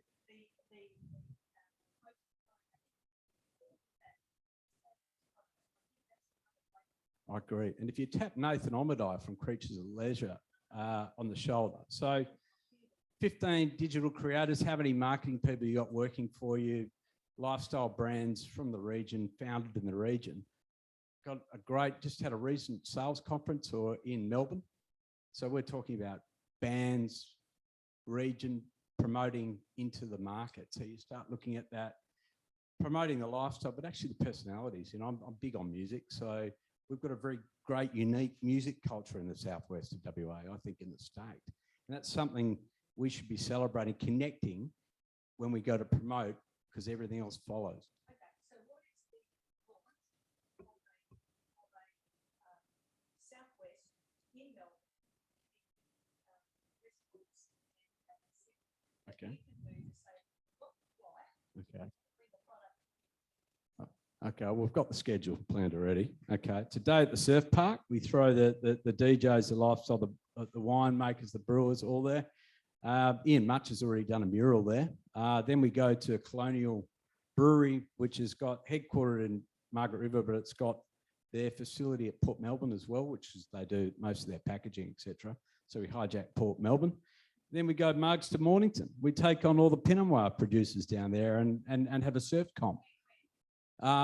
Let's find out the winemakers might want it after vintage next year or pre-vintage. All right, well, if you've got the budget, I'll do it in a month. But however, we have got the event management team that are keen. I'm chatting to Sarah Turnbull about it already, that because she's based in Melbourne, her partner is Joel Quartermain, who's Eskimo Joe. So, it's just about time, aligning the calendar, talking to our dear friends at MRBTA, so it aligns with your calendar and Tourism WA. There you go. He's got someone pull out the calendar. Let's pick a date on this app we've got on the screen. All right. I'm an Eagles fan, so we're going to stop talking football right this second. We've got someone at the back. So I think we're going to Q&A a bit early, but that's okay. You're going to heckle me?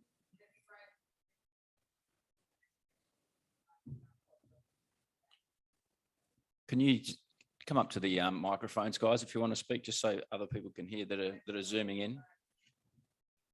So going back to the point I made around Darwin's Finches, I look at the uniqueness we have here in kind of West Australia as a whole state. And I think culture is actually part of that uniqueness. So we have a unique culture here, 60,000 years of culture that's not found elsewhere. West Australia is particularly good at kind of integrating Indigenous culture, with broader culture. And that creates a uniqueness of thought here that doesn't exist elsewhere. And I, for one, I'm really keen to see what new ideas will come out of that kind of uniqueness of culture.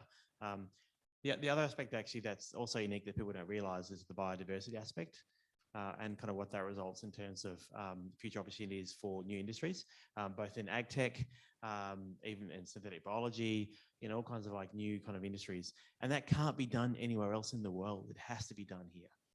It has to be done in the region too. Matt, do you want to add to that? Yeah, I'd back over to your point, love it, because you're right. So we're out at Rollins Village and with Pop Les and the team. we zoomed into Cairns, where the Outback Academy was sitting there with Leon Kahn, who is got some great ideas. Yes, the Wait Up conference that we've supported a couple of delegates going up to. Right?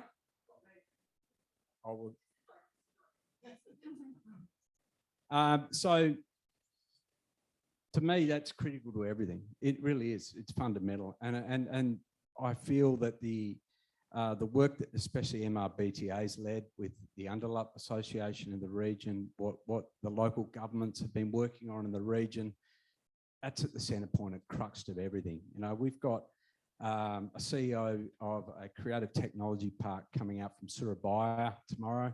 He's having lunch with the local custodians in the region. This sort of work becomes that cultural. I'm all about cultural tourism. You know, I'm a big believer in, you know, that simple note strikes hearts and connects minds. So, yeah. I can share a really nice example of that. I was doing some work with the Badgerbup Aboriginal Corporation, which is based just out of Katanning, and they put out this beautiful can, which was a collaboration with Beer Farm, and it was their native series. And yeah, absolutely beautiful product. Highly recommend you get out to Beer Farm and try that. And fantastic example of culture and tourism, food and beverage all coming together.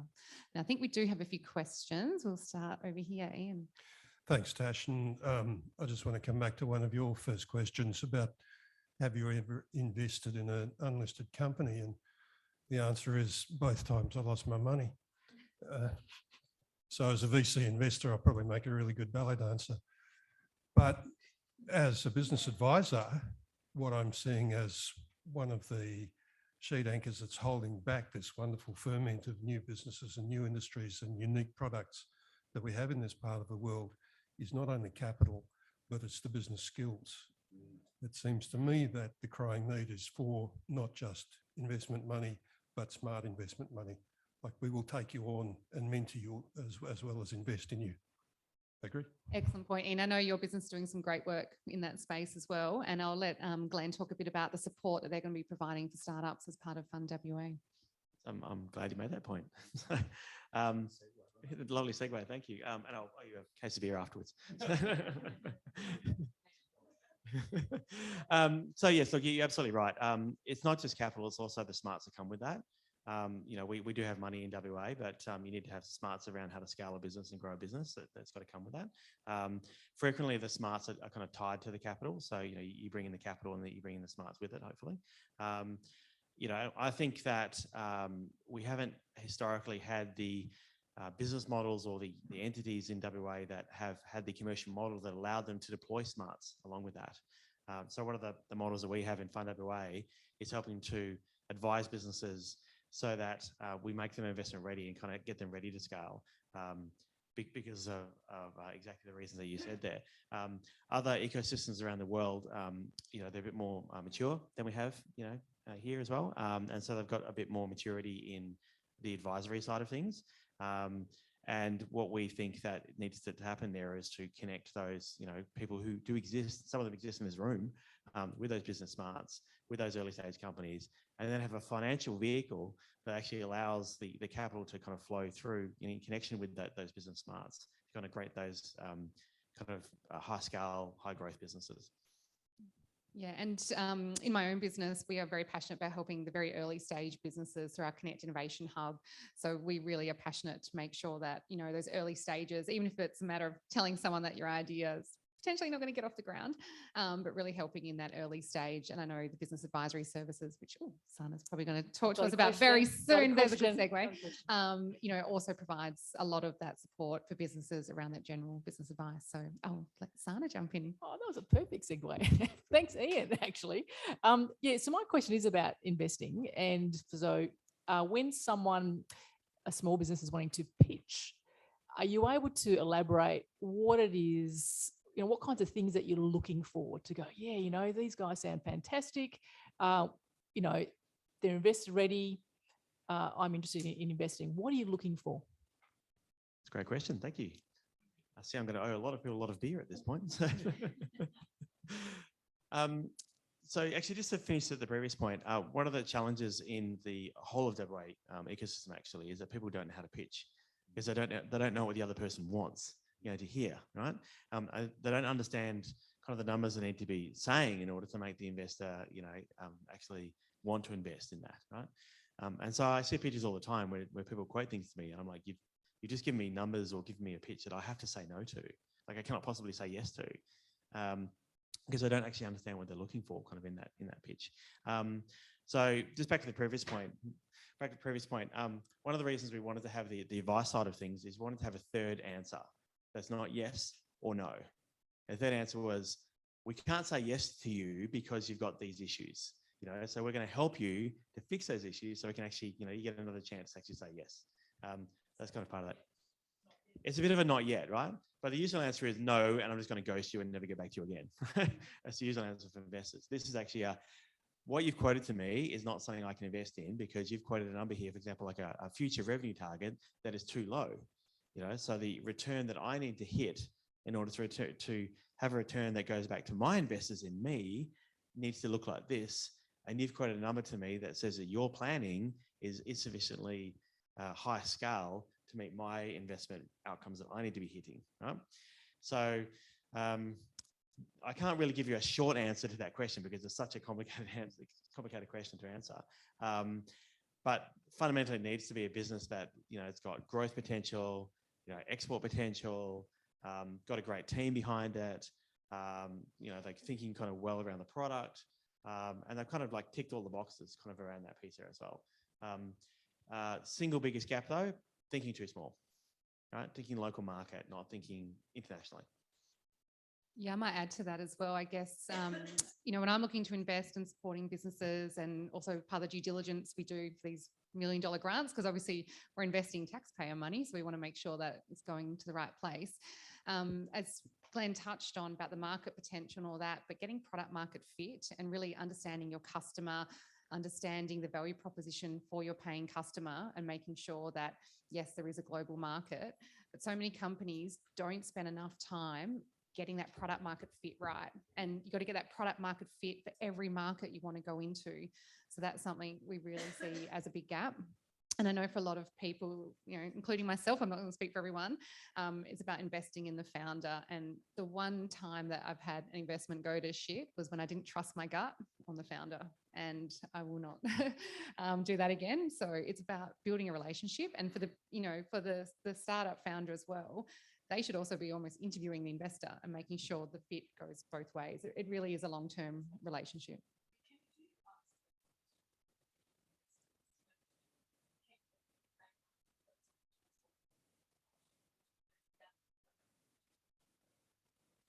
So the investor asked the question, or?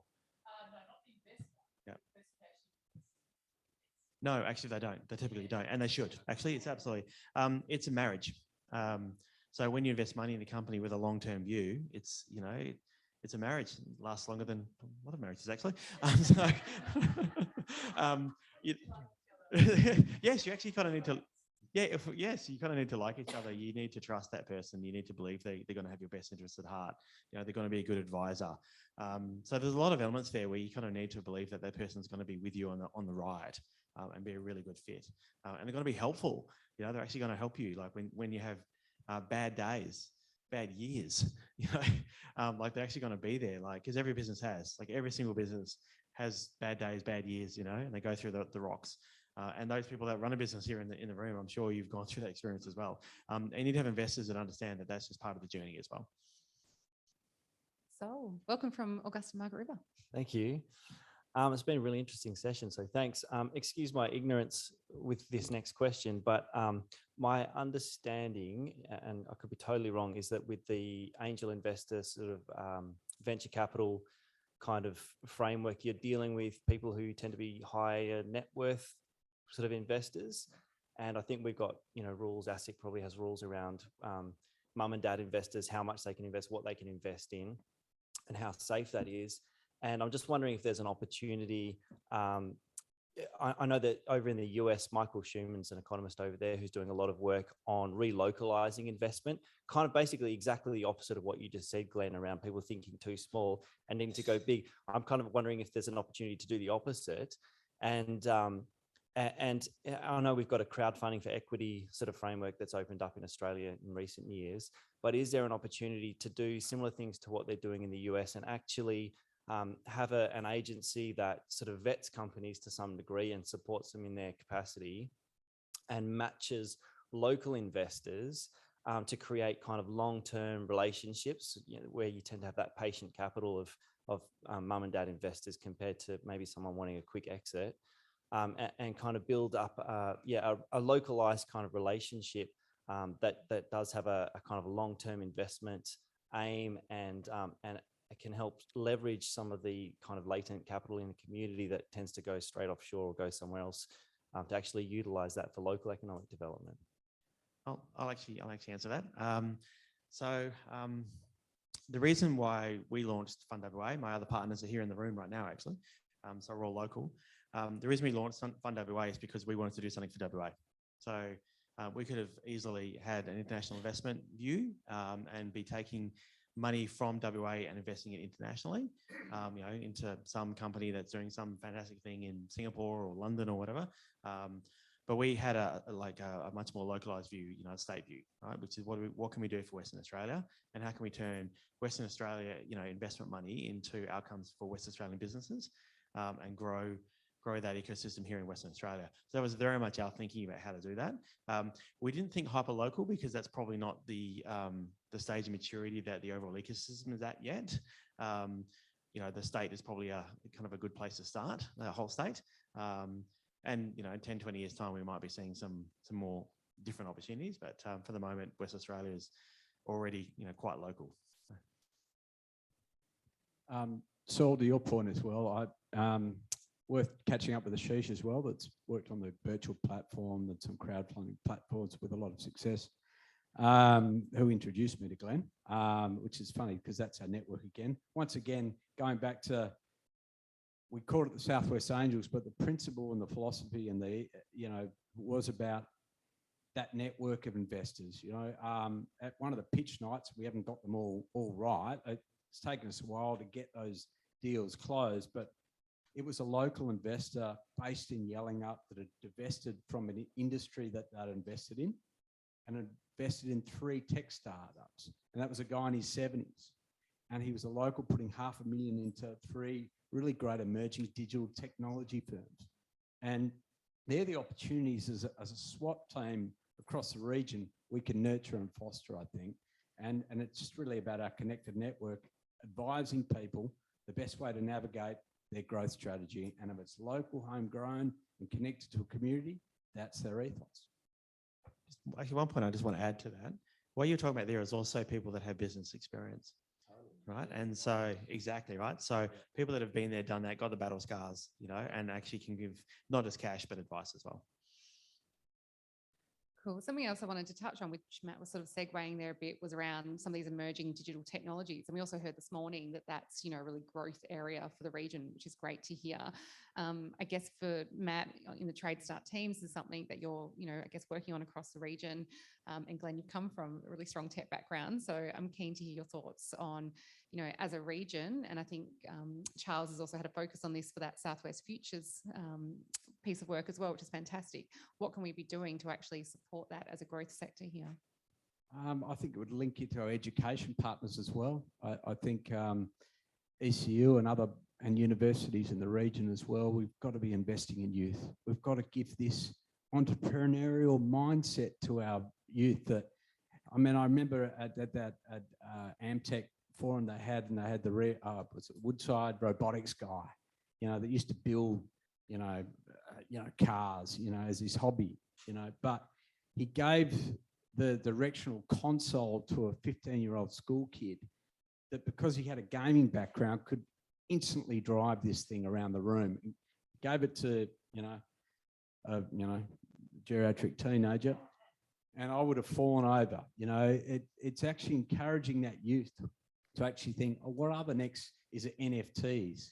What is that? Demystifying that and actually looking at, well, how does that help the creative industries when you're actually looking at NFTs and investment as well? So it's breaking it down and simplifying it as well, because I think that's got to be our role as advisors, export or otherwise, or business. We've actually got to say to the client, You focus on the product, we'll focus on the solutions to get that logistics working for you and help you with the IP to do it. So I think there's no boundaries to it, like in terms of opportunities. And I do think there's so much smart tech out there that's constantly sort of evolving.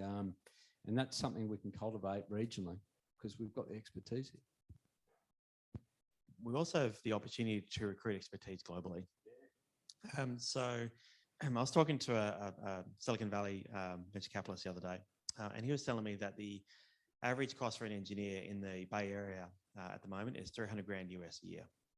That's how much you pay for an engineer, yeah? If you can hire one. And a recruiter is meeting all their KPIs, you know, on average, not even like minimum, just like on average, if they recruit one person a month. Right?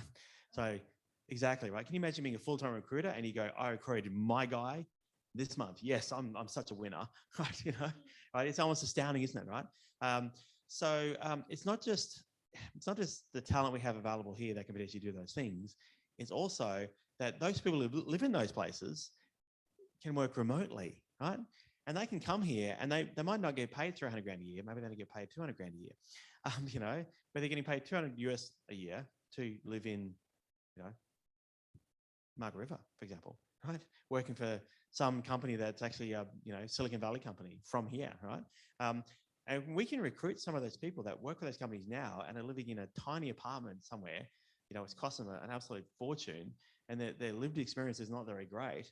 And they can move here and they can have a much better standard of living in a much better place to live, doing the same job because you can do that job remotely now. Right? So we have such an opportunity to attract talent from around the world on the strength of, you know, the natural environment we have here, the culture we have here. You know, we have such an opportunity to do that. And I think that it's not just growing the talent here. I think that's quite important. It's also attracting people with talent and with experience to say, come live here. You'll have a great time. I think you're so right. And I've found working out of a co-working space in the region, having helped set up a couple, those people are walking in looking for desks and they've been working around that recent industrial designer that now works with Creatures and Leisure. I mean, some of the design work he's done in America over years, but also I look at, you know, Caitlin Lomax in Bunbury, was setting up her own little tech studio, got poached by Immutable, which is an international gaming group, and is now one of our senior lead producers, but working at a home in Bunbury, making US dollars. You know, Jez from Sophie Matheson's husband, he designs underground submarines in Margaret River. I see him submerged at Redgate most days. Anyway, not on government time, of course. I was nearly going to put money on it, how long it would take before Matt would get inappropriate up here, but he's been very well behaved, I think, today. But that's also a bit of a segue. Later in the afternoon. A bit of a segue for the session after lunch, which is around collaboration. And I think some of these innovation hubs, the opportunity for our, you know, really skilled people here in the region to actually learn from people, you know, from Silicon Valley or wherever they might be from. I think that opportunity for collaboration and for, you know, small businesses to come together and learn from each other. What are some of the examples that you're seeing in the region, I guess, where it's worked well? And maybe Glenn could share some examples of other places where it's, you know, really worked and we could maybe learn from. Oh, I think Keith's going to be a great example of that with the Brewers Alliance. A career in the wine industry, how many years and what you've shared. And what, I think that collaboration, you know, the guys at Shelter, that cooperation, like actually sharing what I'm finding now, and I think things, you know, since we've had this 3-year it's this interesting change where actually people are more open to revealing the inner runnings of their own business because it won't affect their business. But if they can share that knowledge to help another business overcome a hurdle or jump through a hoop or fast track an opportunity, I'm seeing that all the time. And I'm also thinking in the Asian portfolios of import-export, the diversity play. So a food group that is traditionally importing fine foods is now moving into wine, moving into craft beer, moving to spirits. Well, actually, I'm going to create a travel company on the side.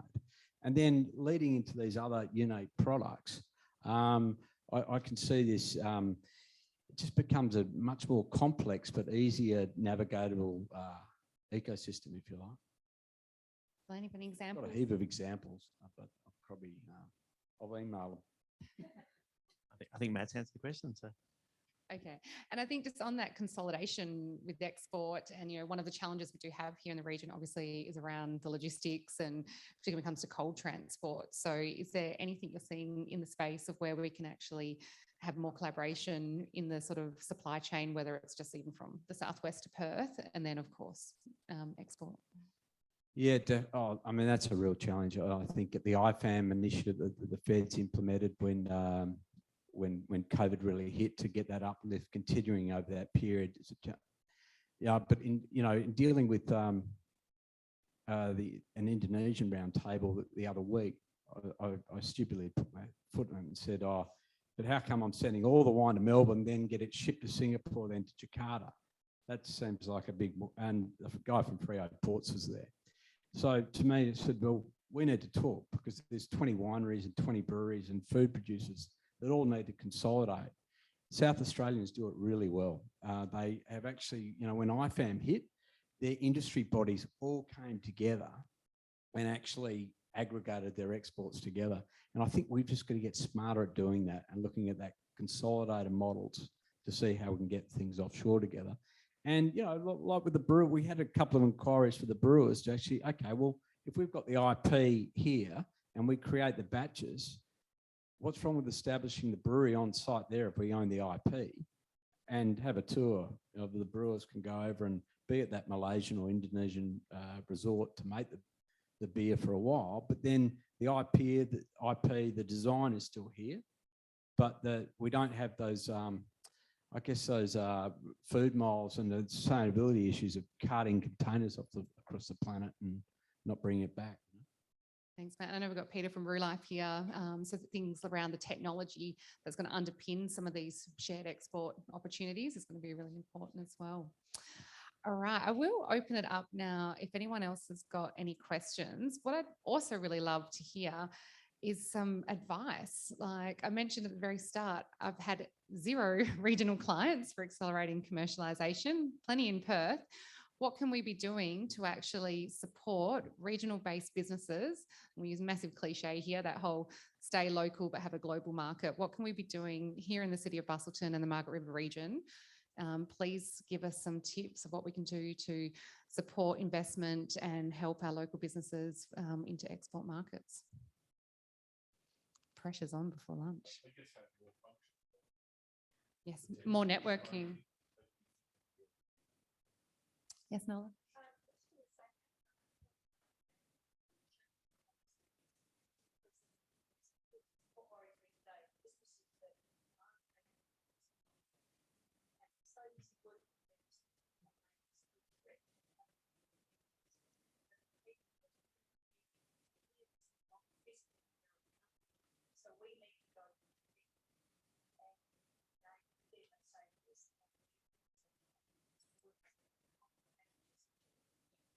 So everyone here in the room is going to be the champions for that. Thank you, Nola. Yeah, being short, sharp in our delivery of that. 1 hour, bang, blitzkrieg a project or a workshop, and have some networking at the end of it where you forge those relationships. But as we said, we're time poor. So we need, when we're delivering content and advisory, it needs to be short, sharp, and cut the. Absolutely.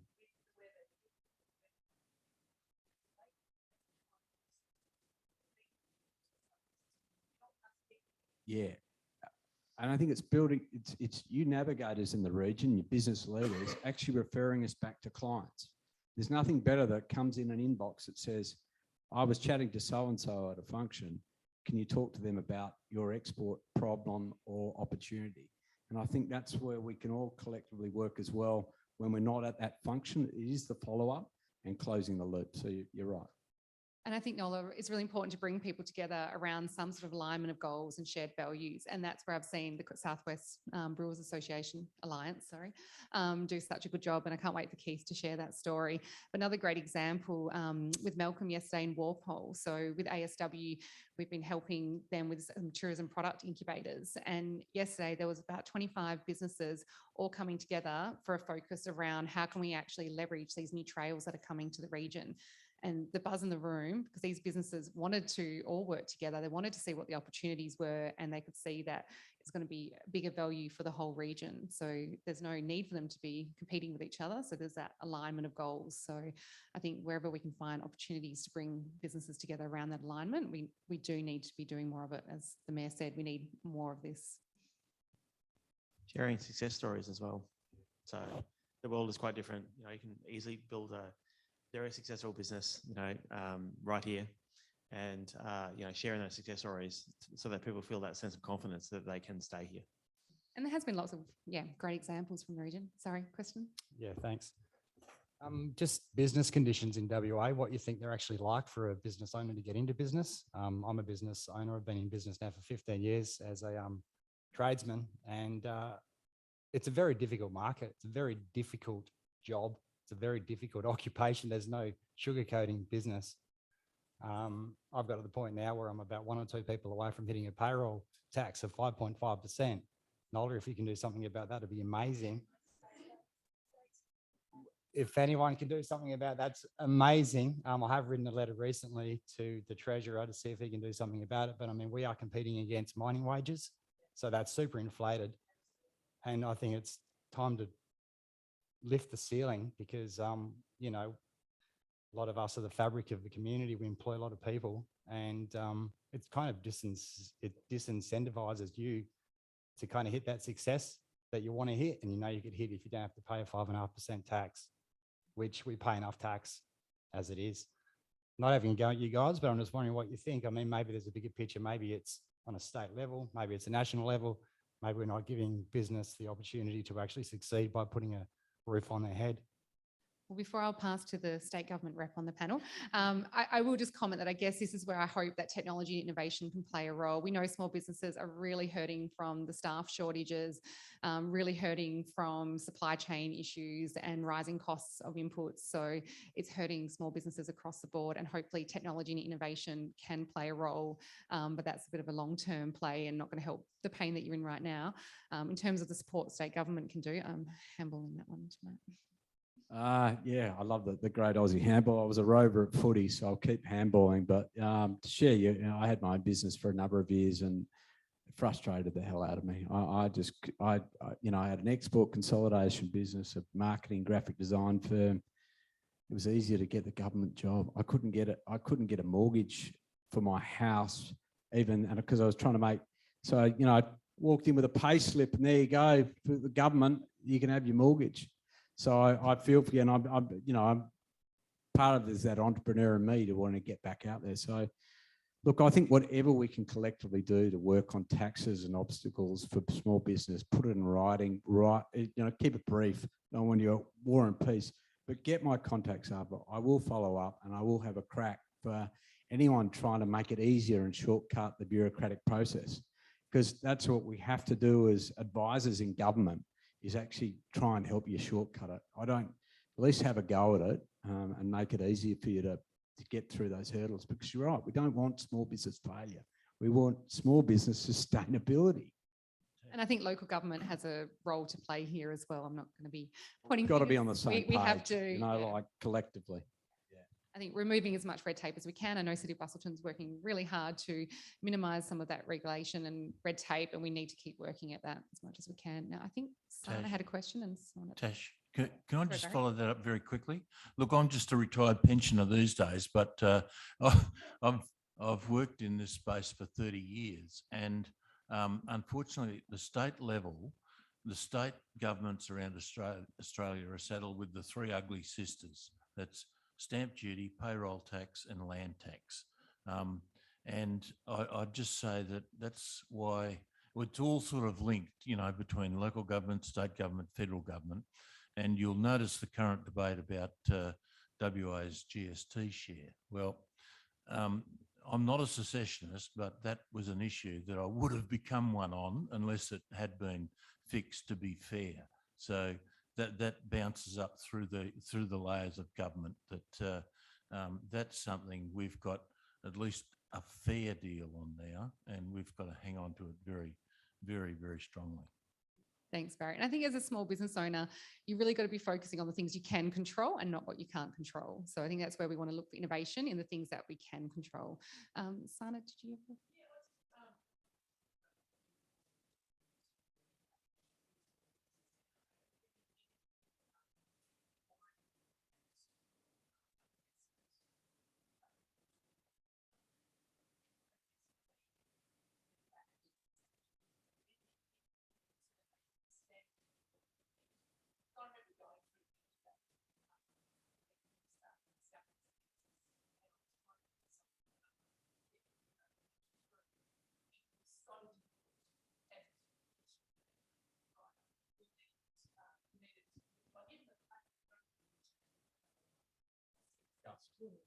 It's a ghastly system.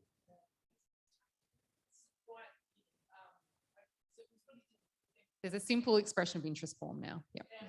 Exactly. And that's a learning, you know, that was like going, and systems can be a nightmare. So I think being as simple as possible and actually being that creating that navigation system where, you know what, we will, I mean, Asher and people like Tash will actually say, angel investment isn't for you. You need to be talking to X, Y, and Z.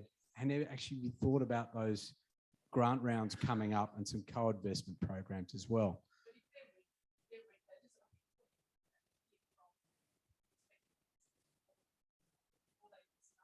I agree. But, totally. Yeah, and we've built just a grant writers database of late that we share with clients now because we know you've got this round closing in. You know, that to me is like shortcutting. You know, what I was thinking before earlier in the piece, there is so many good specialised skills in the region and outside of the region that we need to just collectively as mentors, if you like, be able to then come back and work and connect these businesses to help them. You know? So I think when people who live in a region apply for something that is outside the region, you know, perhaps national, they're getting compared against people who have a lot more opportunities to understand the process, understand what people are looking for, a lot more opportunities to bounce off other people in the same sector as them or the same stage as them, right?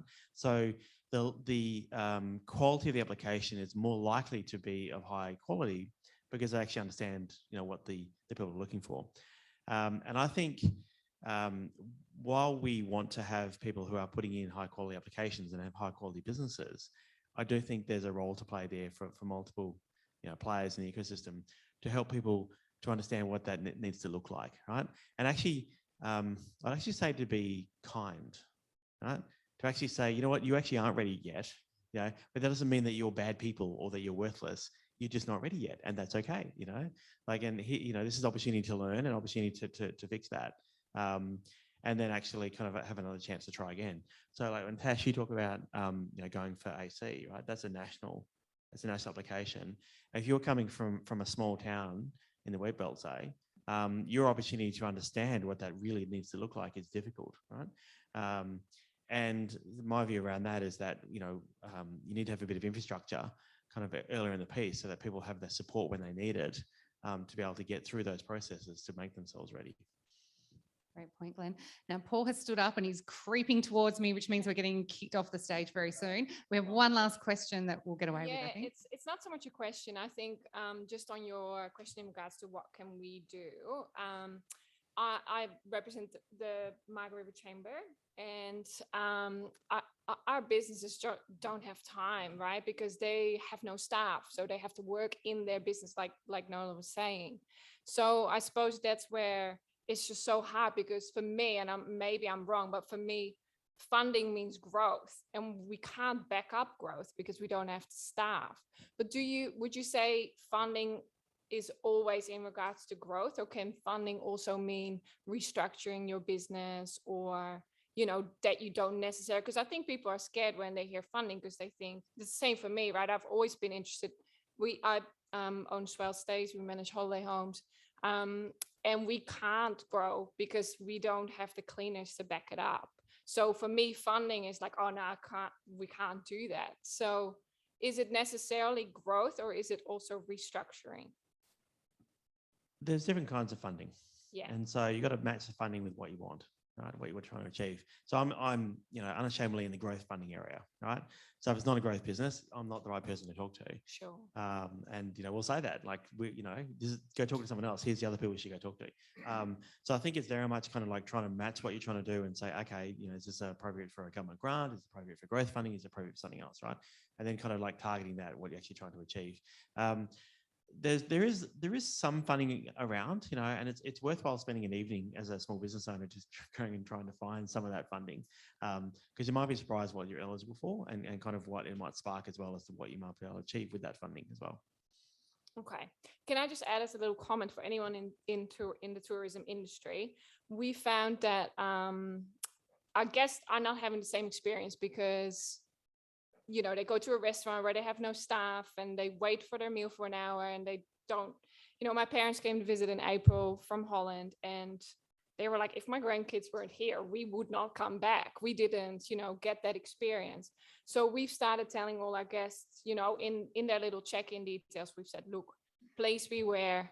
Our local businesses are struggling, have a bit more patience. And that's worked really well. So just as a little I've seen that around a lot of businesses lately, and I think managing expectations is really great. And look, just a point to finish on with your earlier question, which Glenn also answered, I think for every business, you have to also address your personal goals and the business goals. And a growth strategy isn't for everyone. There's nothing wrong with just being a good local sustainable business if that's your goal. So being really aware of your own personal goals and your business vision is definitely the first step. But look, I know lunch is on the way soon, so please join me in thanking Glenn and Matt. Thanks, guys. Thank you. And thank you too, Tash. After the photo, I'd just like to invite Nick Bealier up to provide a presentation. Nick's from the Southwest Development Commission. He's the chair, and he's one of our major sponsors, along with RDA Australia, who are also a major sponsor. Thank you. Thank you very much, Paul. It's nice to be here, and it's nice to be a gold sponsor of this very good event. I'd just like to acknowledge the traditional owners, as others have before me, to NOLA for being here, very hard-working member of the Forest electorate, to Grant Henley, the Mayor of the City of Busselton, and to fellow speakers. The Southwest Development Commission is very active, and I think you would have gained that from Matt and Andrew earlier. But really our key role is to lead the agency for the economic and jobs development in the Southwest. And we cover the entire Southwest, so it's not just about Bunbury and Busselton and Margaret River. It goes over to Nannup and Bridgetown and various other areas. You would also appreciate that Collie's right on the map at the moment, looking at what we do beyond 2030. So a lot of investment has gone into Collie, both in money and time, as we did previously with places like Manjimup. And but there's growth in the region, places like Nannup with mountain bike trails, which I'm sure Caroline is familiar with. And there's a lot of innovation in the region as well. Nola, Matt was talking about marron farming. That's a very exciting project just outside of Capel, and what these guys are looking to do is basically double the size of that facility and include a brewery and various other things. So that's a really good tourism thing. They're looking at going to the East Coast, like Brad Adams is, Nola, with abalone out of Augusta using Jetstar.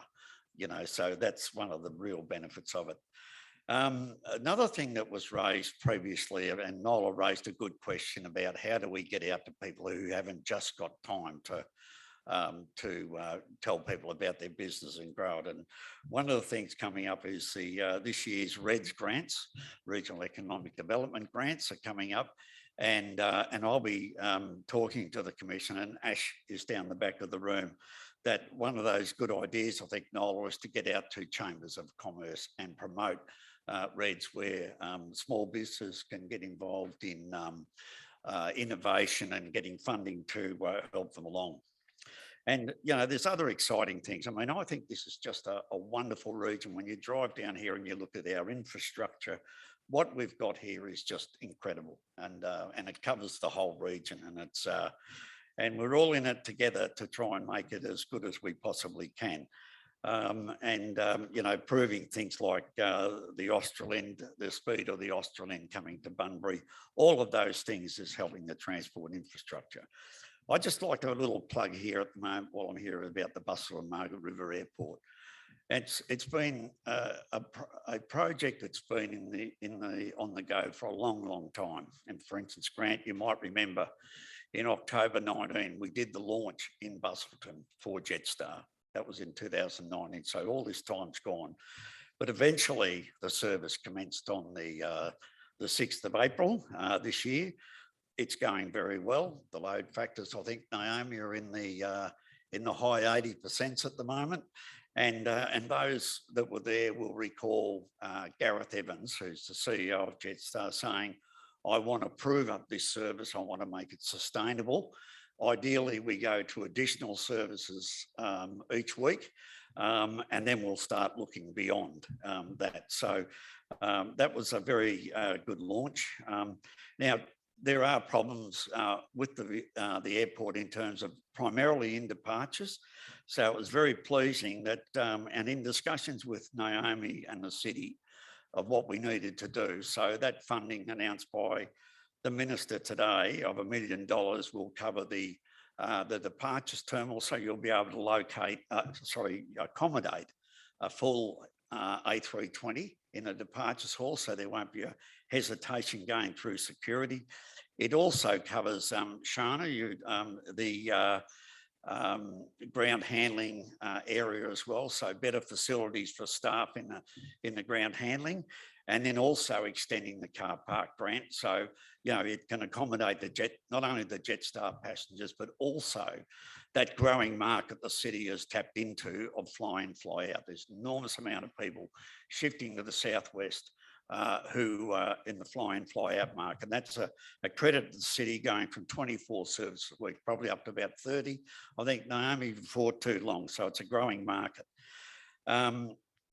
That project has got through there with a lot of cooperation. Charles mentioned earlier the runway, and the Commonwealth came into this and basically increased the strength of the runway from a runway that would take an A320 up to an A330. You know, so it's wide enough and long enough to handle a Code D aircraft. And we're looking at freight down the road and everything else. So if you're looking at that sort of stuff, Caroline, that's the sort of thing the airport's got in place. Now, the terminal's another matter, and the minister has said at the launch, let's give it 18 months, and we need to work at this. These things just don't happen in 5 minutes. And but we're there with the City of Busselton. They do have a very good team in Naomi and Jennifer and Mike and Grant and the rest of them. A lot of people have put a lot of effort, including tourism as well, Carolyn, into making this work.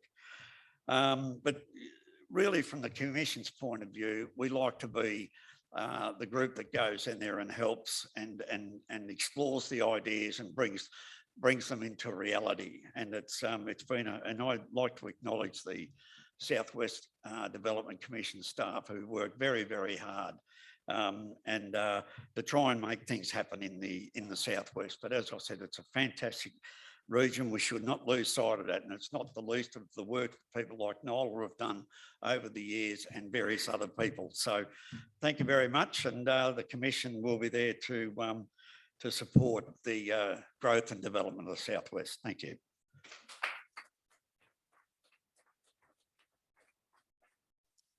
Okay, that brings us to our long-awaited lunch session. Thank you very much for that, Nick. So if we can please be back here by 2:20, please. And lunch is served out here.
I'm at a party I don't wanna be at, and I don't ever wear a suit and tie.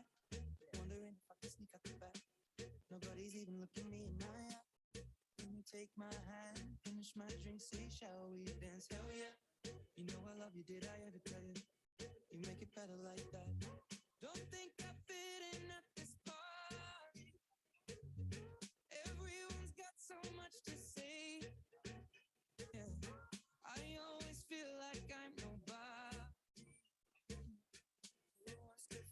independent. 'Cause I don't care when I'm with my baby, yeah. All the bad things disappear. You're making me feel like maybe I am somebody. I can deal with the bad nights when I'm with my baby, yeah. 'Cause I don't care as long as you just hold me near. You can take me anywhere.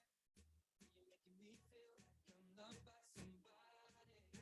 I can deal with the bad nights when I'm with my baby, yeah. We at a party we don't wanna be at. Turning trouble, we can hear ourselves. Pictureless, I'd rather kiss 'em right back. With all these people all around, I'm crippled with anxiety, but I'm told it's where I'm supposed to be. You know what? It's kinda crazy 'cause I really don't mind. Can you make it better like that? Don't think we've been just partying. Everyone got so much to say. Oh yeah, yeah. When we walked in, I said I'm sorry. Think that we should stay. 'Cause I don't care when I'm with my baby, yeah. All the bad things disappear. You're making me feel like maybe I am somebody. I can deal with the bad nights when I'm with my baby, yeah. Oh yeah, yeah. 'Cause I don't care as long as you just hold me near. You can take me anywhere. Me feel like I'm loved by somebody. I can deal with the bad nights when I'm with my baby, yeah.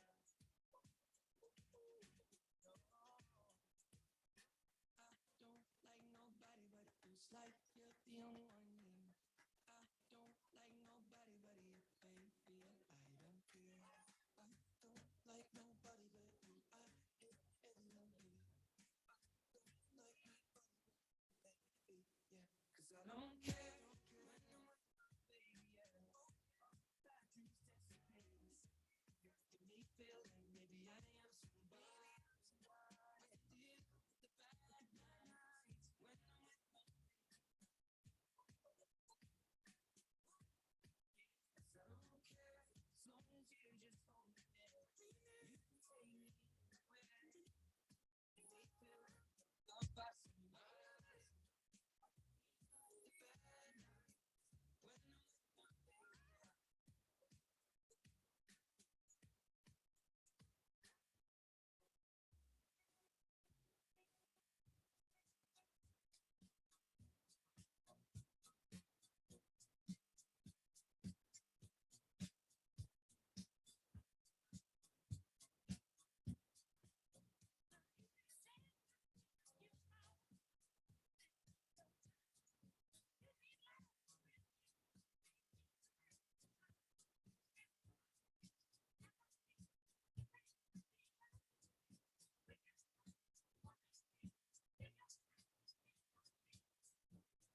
don't have to worry, baby, there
you ever need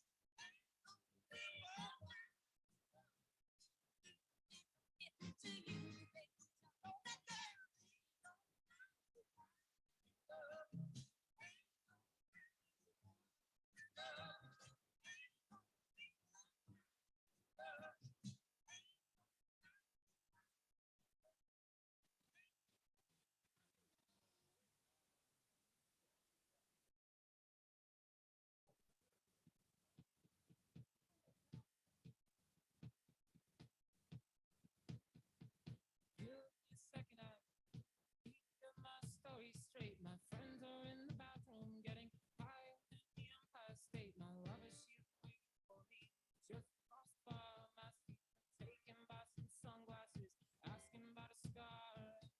I know I gave it to you months ago. I was trying to forget, but between the takes some things, so take it back, so back. The bar closes and you feel like, oh, yeah, I'll take you home.